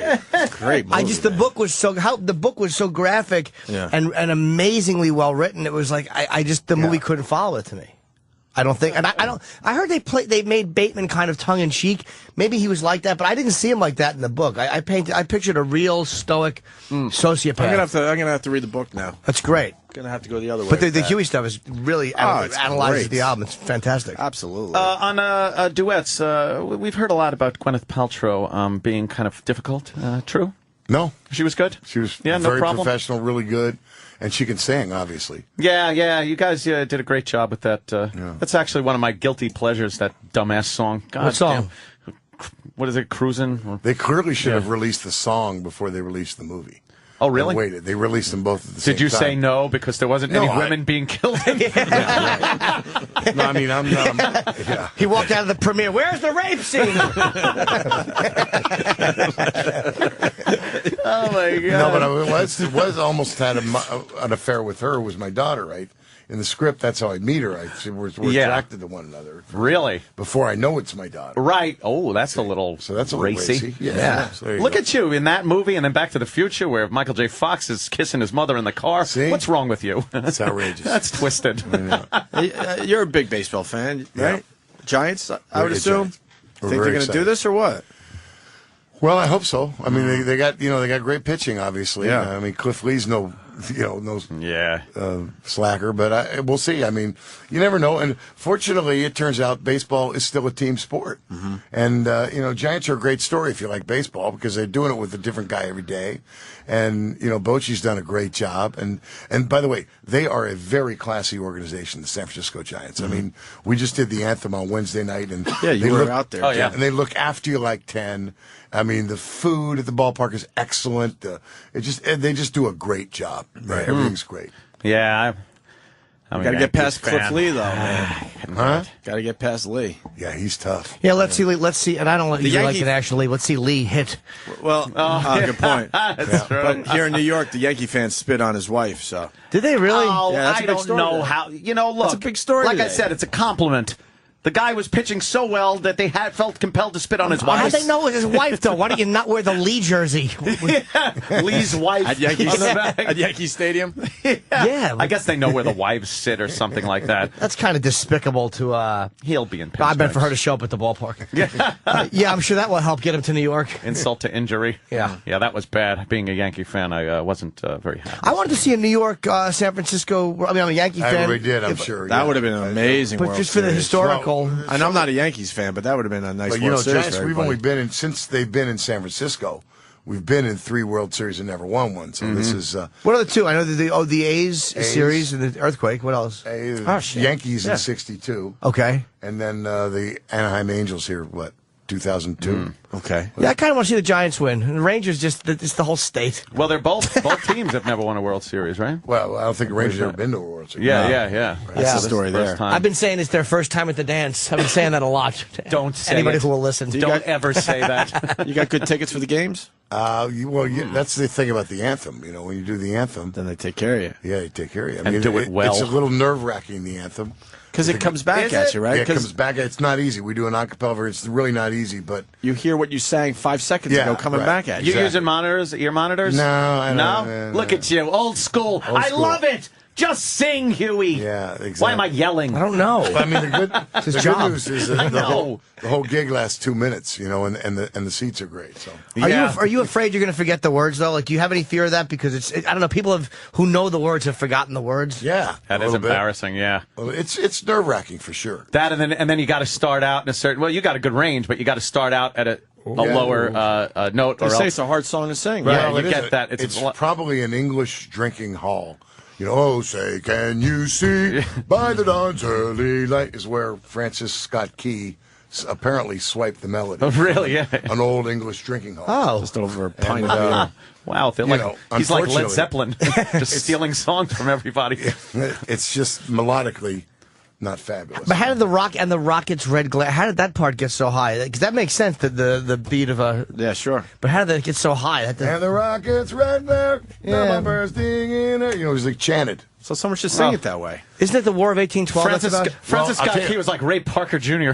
That's a good point, though. The faster you sing Don't it, bring that up. The easier it is. the better it is, really. The better it is. Why in don't a you do way. it that Oh, way really? next time? Well, we do it pretty quick. Well, it's yeah. You get the through idea is it? to get You kind do of- more of a yeah. It's It would- acapella. We do a part good, yeah. part doo-wop, part Navy band. Right, arrangement. yeah. You Good can't harmonies. get too. You need to be sort of traditional, I suppose, but you don't want it to be. But Square. you got you and the news always very good with the harmonies. That's always been a great part of your music is the harmonies. I have a great band, and they Can sing all great. sing. They all sing. You get great. a band where everyone can sing. It just sounds so full and great. It's fun to do. I mean, we do a cappella stuff in the show, and first started, you know, just sort of warming our voices up, singing, but backstage, and then started trying this old stuff and put it in. When you get a bunch of guys like singing like that harmonies and they're just ringing perfectly and stuff, and no instruments behind it, it really is amazing that you can do that. That you can even make that happen. You know, it sounds fantastic. I love it. It's really fun. Yeah. It's really fun to Yeah. do. I would know. And you don't have to I pay- harmonize with my brother when we gig. And you Just know, like Huey Lewis and the just News. like it. you save money on the road crew as well. Yes, of course. Very little equipment to bring. Anything you have to do to keep the voice from getting all chappy and when you're touring? I'm known for chappy, so that's good. Yeah, that is true. I You got need a gritty voice, It but would be a drag if it turned up one day and was nice crystal clean clear, voice. You know, what would I do then? It's like Geddy Lee. But yeah, you got needless to say, we get a lot more sleep than we did in the '80s, and it's Yeah.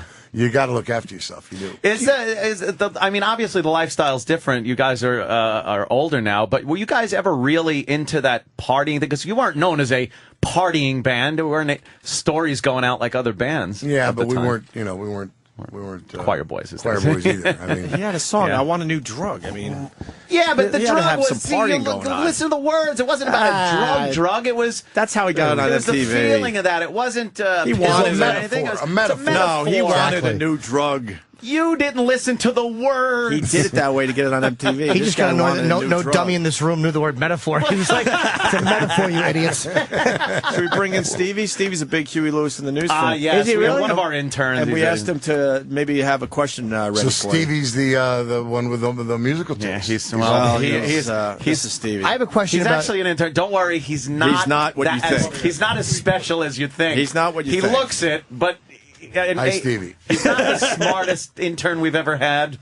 Stevie, how you doing? He's a big fan. Hold on, Huey. He's a big fan of '80s culture, and he, dare I say, he jerks off to Cheryl Teagues.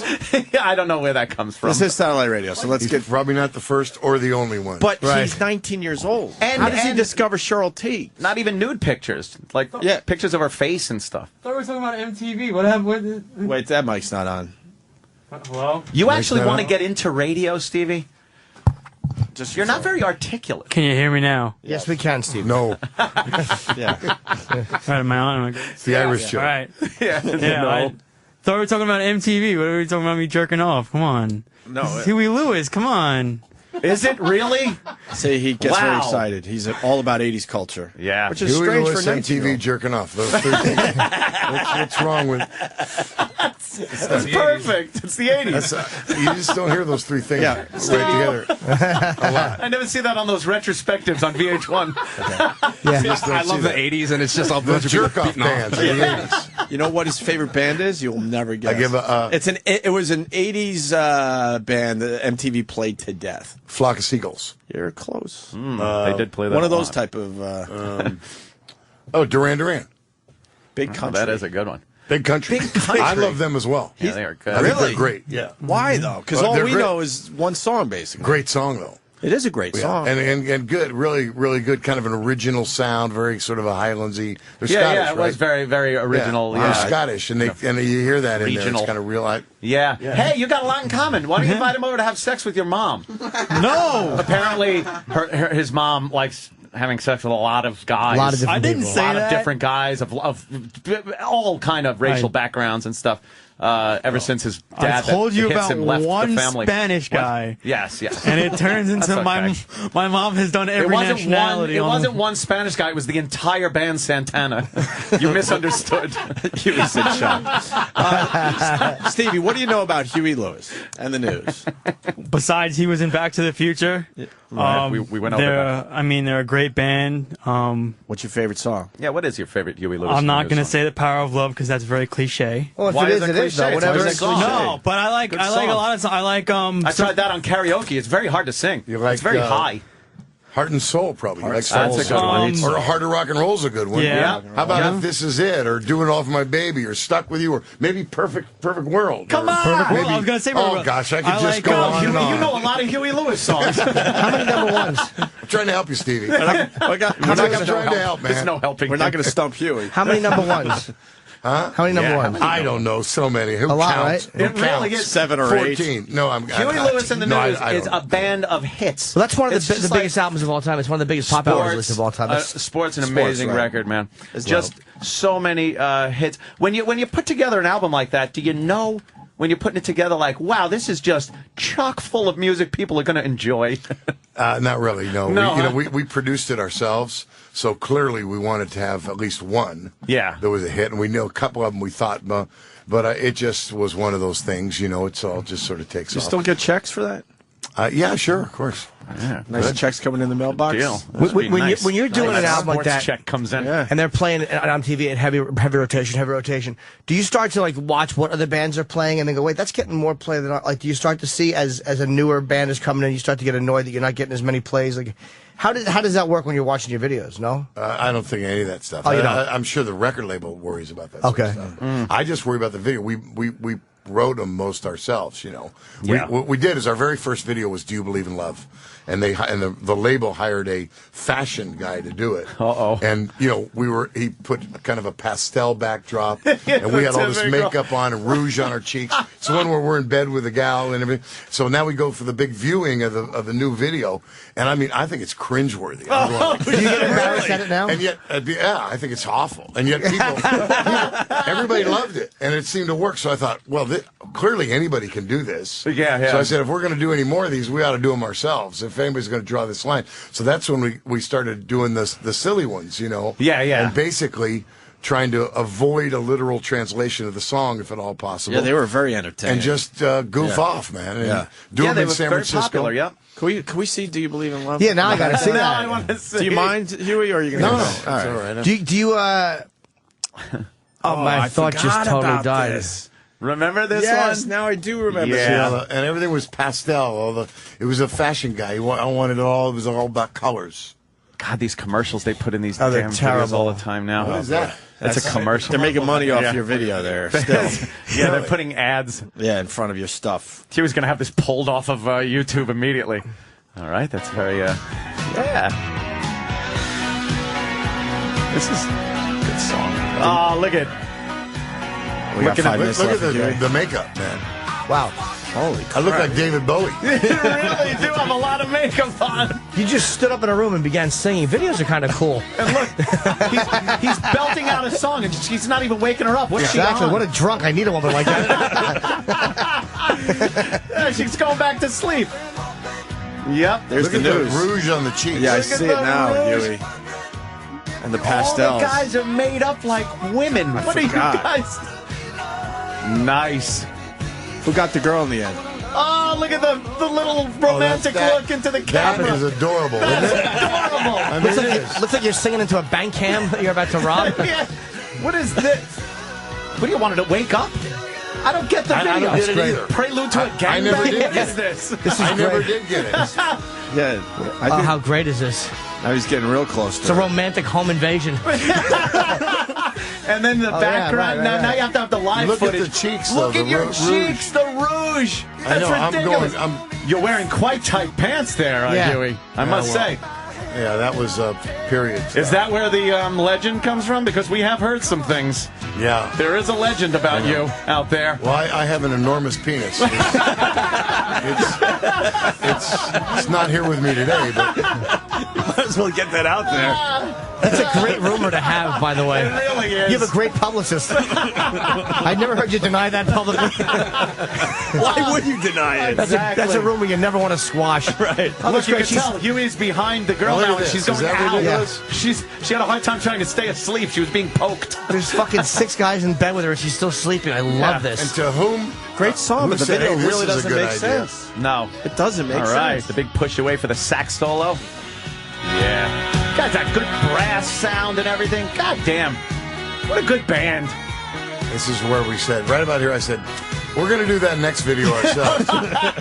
Where you're pushing each other out of the way and... Oh, you're trying to get the attention of the girl. The drunk girl. Yeah, who's passed The out. passed out girl. Listen to those harmonies. It's fantastic. You do you get bored when you're on the road? Like, you see, it took 9 years off from an album. Do you just just like, fuck, I got to get back to doing it? Like, what makes you all of a sudden go, it's time to do it? Well, you only release, or we record a lot, but you only, you make a record to release, so you have to think about the public before you release a record. So. How about iTunes? Has that changed it at all? Like, were you releasing different now? It's changed everything. I mean, you used to have an album where you'd have a few songs that were aimed at radio on one side. You got to realize when we grew up, there was no internet.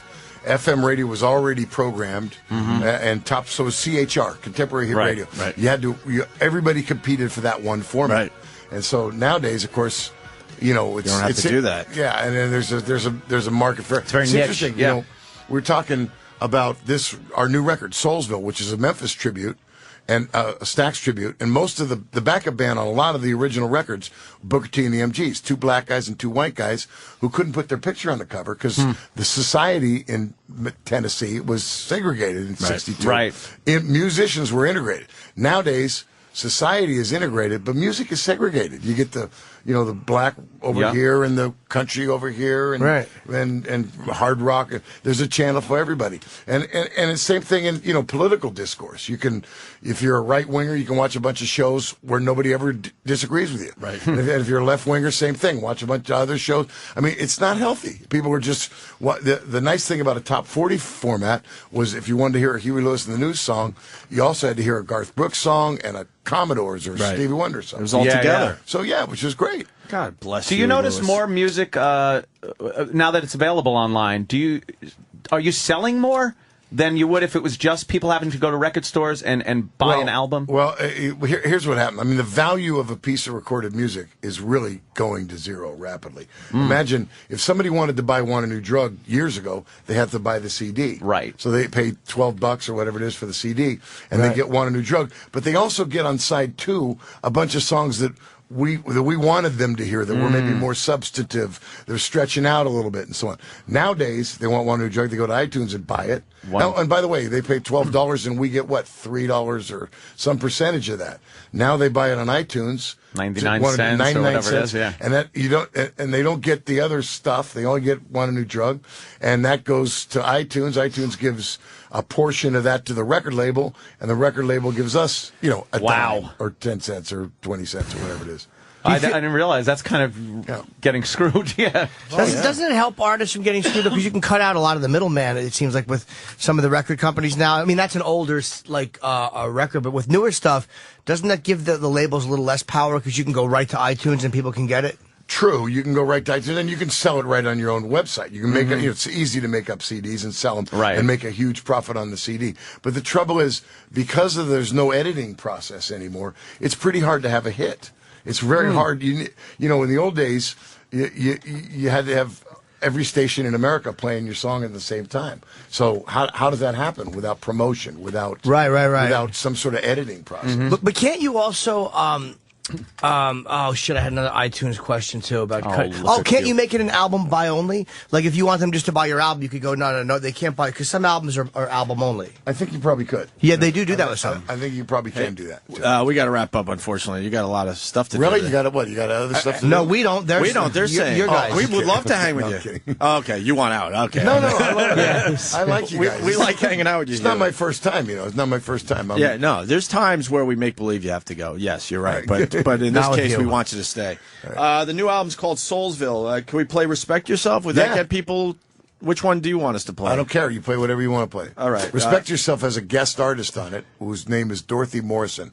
She's a gospel singer from Oakland. She wrote and sang "Oh Happy Day" with the Edwin Hawkins. And we didn't talk enough about the new album. Really fast. Sure. What is this one more time in 20, 30 seconds so people go out and buy it?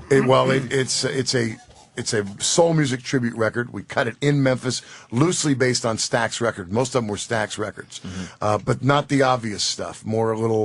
Most of these songs people probably haven't heard of, but there's 3 or 4 that they will have heard of. And they should have heard of these records. And I'm sorry, Huey. It's just too darn loud. Very good. Very good. All right, with that, we'll check out Respect Yourself. Huey, come back and see us, please. Appreciate it. Yes, Thanks, always guys. love having you. From his Enjoy new it. CD, Soulsville. Check Enjoy it out.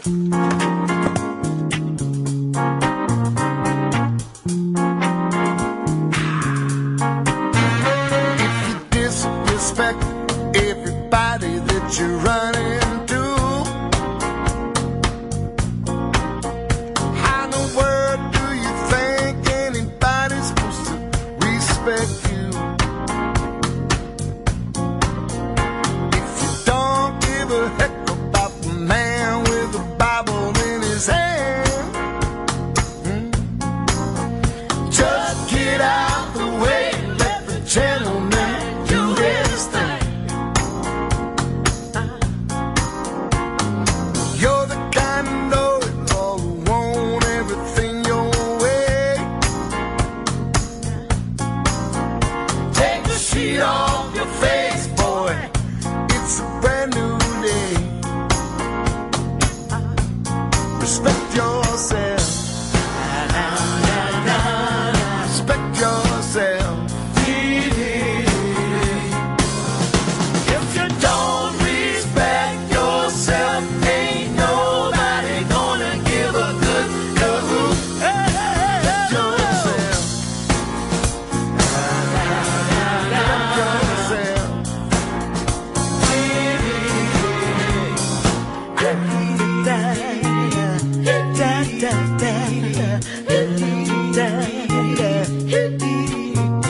If you're walking around thinking that the world owes you something 'cause you're young,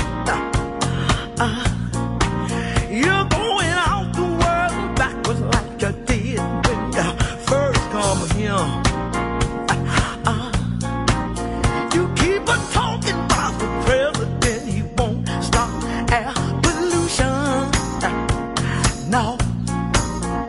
Put your hand on your mouth when you call. That'll help the solution. You curse around women, folk you don't even know their name. No.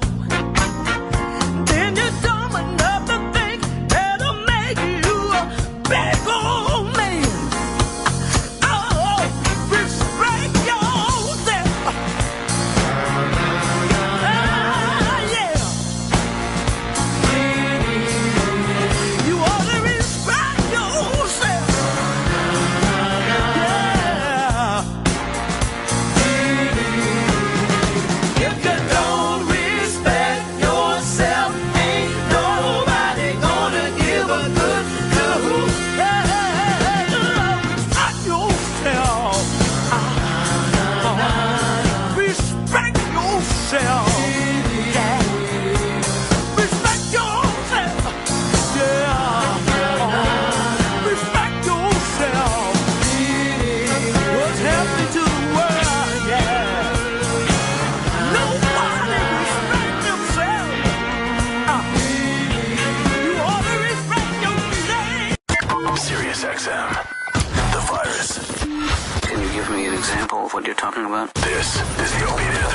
Hi, everyone. This is Huey Lewis, and no matter where I am in America, I tune my XM satellite radio to Opie and Anthony. How great is Huey, man? He is so cool. He seems to know the show a little bit, too. He was talking to us after the interview. Nice guy, really nice guy. I hope he comes back. You know what he is? He's cool. He's Fonzie cool. And he can make fun of himself. Of course he can. I mean, he made a shitload of money off Do You Believe in Love, but he knows that it's kind of a rough video to look back at. Yep. Other guys come in here, you make fun of their project, and they throw a hissy fit. Not Huey Lewis. That's great. Not Huey Lewis. No, Huey is also just a cool guy. He was known to be cool back in the 80s. Well, we're playing hip to be square. I know. Well, that does make sense. But he was square. He be hip? But he was hip. What? And square. At the same time? At the same time. And one of my favorite lines from Beavis and Butthead. Is this a friend of my dad's? Well, Huey's one of those guys, I can't even imagine how old he is. He looks exactly the same from when he was on MTV doing all those videos. So he looked old for his age, but now he did, but he was a kid. He looks young for his age because he never aged from that point, if that makes sense. Total sense. He's still getting pussy, man. Oh, is this the one Beavis and Butthead? Butthead! Change it, this sucks! No way. Suffer, dude. This is great. Give me that thing, Butthead. Come on, give me the remote. This sucks. This isn't funny, Butthead. Come on. Give me $1. That's not funny, Butthead. Come on, this sucks. Okay, Beavis, don't soil your drawers. It's fantastic. Anyone else get fucked when they bought the Beavis and Butthead and realized? Yeah, exactly. I threw them all in the fucking garbage. Yeah, I went out and got the Mike Judge Collection Volume 1 and then brought it home, put it in, and I was like, where's the fucking videos? Yeah, where are the videos? And they're not there. It's all just the cartoons. I like the cartoons, don't get me wrong, but them commenting on the videos is the only reason I went out and bought that stuff. I think they did the best they could, though. What? They did the best they could, I think. You know, it's all. Oh, optimistic. Yes, upbeat chip. You can get them. So you can. Well, I see you can do it on YouTube. I'm going to watch fucking Beavis and Butthead. Beavis and Butthead all day on YouTube. YouTube videos now. I didn't know it was on YouTube. I had no idea. I have the entire collection. How'd you get it? I don't know. Can you give me? I celebrate the entire catalog. It came into my possession. I forget how. Oh yeah. Okay. I think I know. Yeah, I think I know too. No, you don't, Chip. I would like a copy. Yeah, is this something that Oh, you could burn it. Oh no. You guys can come over and watch it, but I'm not making copies for you guys. Oh, okay. Yeah, don't do that. So someone went out of their way and did that? That's huge. Yeah. How many episodes are there? Huge. It's the entire series. How long is that? How many videos do they comment on? Well, it's tough to say because they used to I have no idea. They used to do 4 in one quick clip. It's a lot. It's a lot. I gotta check that out. Yeah, guys, come over. Because I got so fucking pissed when I bought the Beavis and Butthead shit. We're gonna have a peekend, me and D-Boy. D-Boy! D-Boy. All right, what else is going on? Did you want to finish up that horseshit Jocktober from yesterday? With the horseshit? The fugitive? Oh, God. We left a lot of people hanging. When we left you. iPower 92.1 Interactive Hip Hop and R&B in Richmond, Virginia. We were in the middle of their fugitive. A fugitive? How do you say it? I don't give a fuck. Whatever. Bit. Yeah, they're doing the same bit that we've featured other jocks and shows doing. We should probably wrap it up for the people out there. Yeah. And then tomorrow, I can't wait for tomorrow's Jocktober. I can't fucking wait. Tomorrow is the big one? The New York show? Oh, yeah. Oh. That we feature every year? I think I know who it is. I'm not going to say. But I think I know. It's the big one. Yeah. Good. From New York. Sam, for the people... If you're talking heads. Give me a quick setup on this. Well, I was going through stations, even in the beginning of the month, and October 1st, actually, Jocktober 1st, somebody stole $5,000 from the commissioner of iPower 92. There's a commissioner? What? That's it. They wrestling? They now have commissioners in They described radio? him as commissioner of iPower 92. And then they tried to get to the bottom of it. All of a sudden, a fugitive began calling the radio station, disguising his voice. The theft. Yes. You think someone really stole the money then? Well, the guy is calling, I would assume. By the way, this isn't repeat of this show. By the way, yeah, don't be fooled. This isn't an Opie and Anthony best of. It's live right now. Yeah, people are going to think you went to worst of after Huey yeah, Lewis. Exactly. Yeah. No. It's just the same. We should have. It's just the same crap that this awful terrestrial radio is pumping out to the listeners. Oh, really? Well, see, it could be funny though. Not as bad as what they're doing on TV right now. That old gag. There's definitely a whiff of Rihanna there. And then Halloween costume fashion show. Can you bring some spaghetti and meatball out? Sure. Who is that All right, our fruit? third set of models. This is adorable. This would be a great costume for a couple. Absolutely. Halloween is a good time to be glamorous, but it's also a good time to be corny.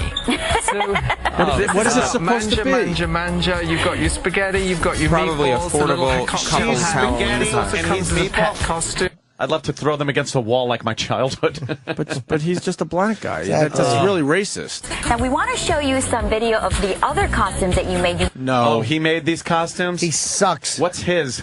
Exactly. What is that? This guy's I terrible. gotta ask you, Simon, what are your Halloween plans? Well, I'm going to spend time at Target House, which is this incredible institution down in the village. Target sale down in. Bet he's going to be in the village. My parents used to dress up in couples' Halloween costumes. No, they didn't. What were some of the couples of Bonnie? What was he? Every year he was Snidely Whiplash. A cuckold. I don't know. An overbearing mother? No. Oh. When we were, I think it was before I was born even, they went as a cookie and a glass of milk. That's very sexual. What? It is. The cookie gets dunked in the milk. Get it? Oh, and then, no. And then a little chip comes out. A little chocolate chip comes out. What? No, Chip. I was talking about... That's how my mother explained it. She said it was like milk and cookies.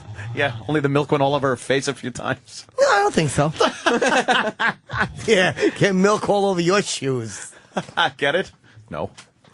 So they went as a couple like that. And do they have pictures and stuff? Oh, yeah. They used to go to the neighborhood Halloween parties. What other costumes? Couples costumes? I think they went as a king and queen of spades or whatever. Oh Jesus. Come on. What do you mean? No, I meant the cards. No reason. Yeah, that makes sense, though, with you. Wow, man. See, I thought you said there were no... I should have said diamonds. But they were the king and queen of spades. I think so. And the mother and father of one. Well, that refers to me. Get it? Yeah. All right. When are we looking at your shit? Yeah, when are we? Whenever you Tomorrow, want. finally? Yeah, whenever you want. All right, you got your hair still in the office? Oh, yes. Bacon and eggs. Bacon, eggs, a fork and a spoon. A fork and a spoon. Who the fuck would go out on Halloween like that as a couple? And you know it's the girl's idea. Why couldn't it be a fork and a light socket? That's you know what I mean? A fork and a light socket. But at least have with an fun with it electrocuted baby. if you're gonna do this horse shit. Well, a kid could see that and get the wrong idea. That's not safe. Fred and Wilma is a good one. Oh, look at that. It's a socket and a plug. That's a little sexual. The plug is right by his penis. Yeah, I don't like that. A ball and chain. Oh, look. God. The old ball and chain. Get it? As long as we keep it in good fun. That's yeah. As long as he's not punching her in the face at the party. Does she have a big silver penis? Who? Or is that a guitar? My mom? Oh, my goodness. No. That one. Yeah, was that a big Yeah, what is that? A nut and bolt. A nut and bolt. We get it. Yeah, that's a little too much. Oh, my God. All right, can we do this Jocktober? Yes. So they're doing the fugitive bit like every other radio station has done. And we're up to the point where they're up to clue number 63. Yes, clue number 63. Fuck it. You have to listen to this radio station to get 63 clues for $5,000 lousy. Aren't you worried that Even poor people wouldn't go through all this for $5,000? No. Aren't you worried that without hearing the previous clues, the listening audience won't understand the because all the other complexities of this? Here's the other part of the bit. All those other clues mean nothing until the end when they decide, okay, we got to give a real clue now. Yeah, the last clue. Nobody's been asking for any fugitives. We really have to give a clue now. Yeah. Jasmine Sullivan on iPower 92.1 Interactive Hip Hop and R&B. A+ on the station on the hunt for the $5,000 fugitive. Make sure you come out Friday night. The official iPower night. Have a Nice Day Cafe. King Tut holding it down, of course. This week is going to be crazy. because the number 8 hottest MC in the game gonna be there. Waka Flocka Flame. Get the fuck out of here. Yes. Flocka will be live at Have a Nice Day Cafe this Friday. But right now, I believe I have the iPower 92.1 $5,000 fugitive on the line. It's hello. anyone listening to the station. Short and straight and to the point. I don't trust you. Think back to high school. What? I don't trust you. Then why are you calling? I hate the fugitive. And they use the same voice. Is it part of the gimmick? Like when they sell this to a station, Yeah, they give demo you the voice. They give you have to. Yes. They give you the voice and everything. They don't even trust you enough to do it yourselves. Maybe No. the fugitive just wants Waka Flocka tickets. Waka Flocka. Who the fuck wouldn't? Think back to high school. Let's see if you can. Future bosses and food art is in the crowd that I ran. Huh? Future bosses, food art. Gotta go. Is there anything worse than a riddle? I hate a riddle. I fucking hate riddles. A riddle. I don't even like the word riddle. Yeah. God, a pair of balls, a hat. Unless the person's telling it is riddled with bullets. See, riddle. I got it. Fucking riddles. You know what? With the demo of this station, I would think a lot of people were getting turned in.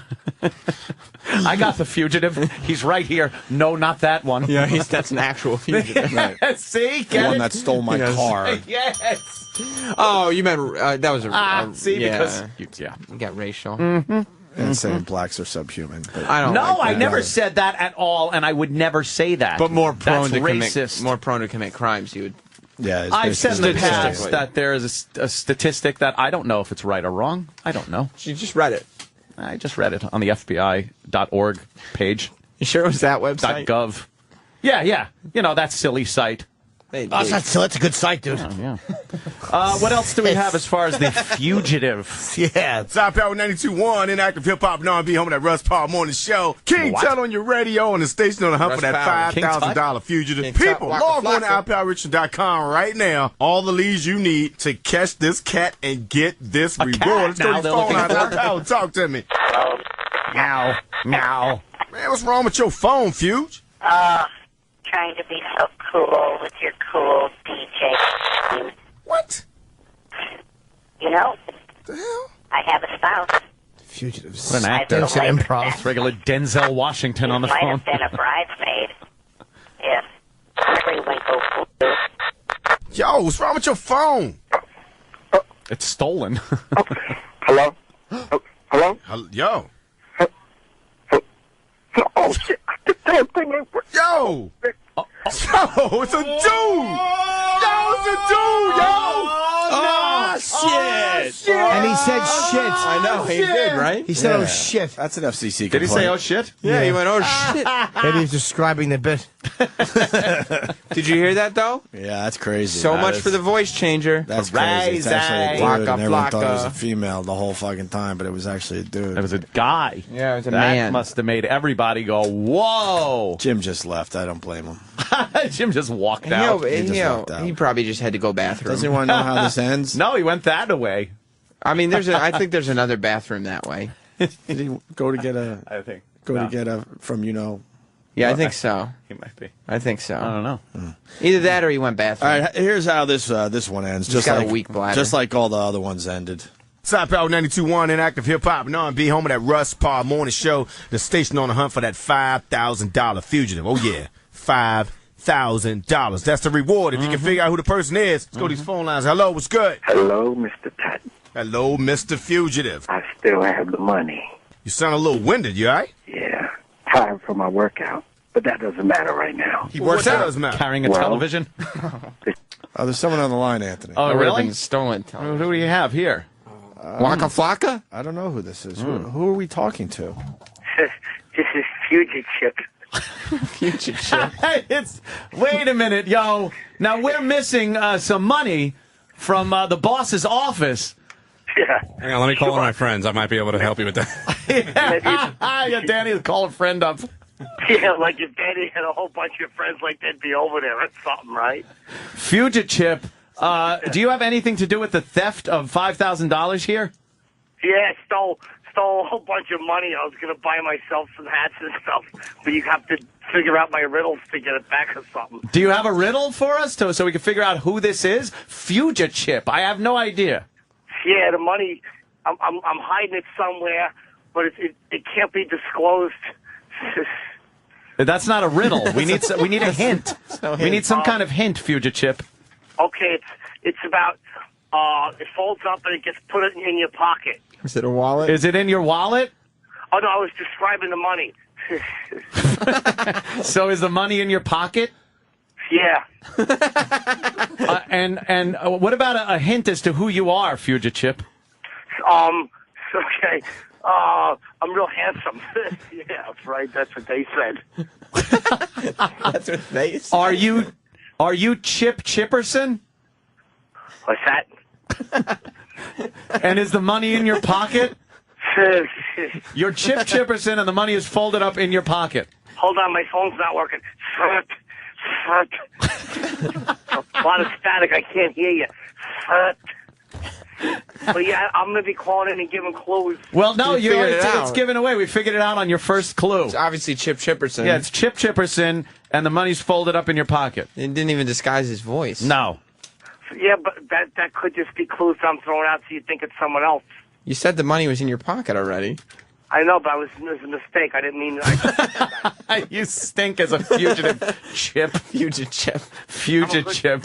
See, I'm on the run. I'm on the lamb. I stood on the lamb one time until the lamb started going, bah. I had to get off the lamb. I was hurting or something, you know? Yes, Yeah. I understand, Chip. You suck. Yeah, we'll see about getting that money back. I'm right. All right. Thank you, Future Chip. Yeah. There he goes. He blew his cover after the first clue. Just one clue. Yeah. That didn't make any sense.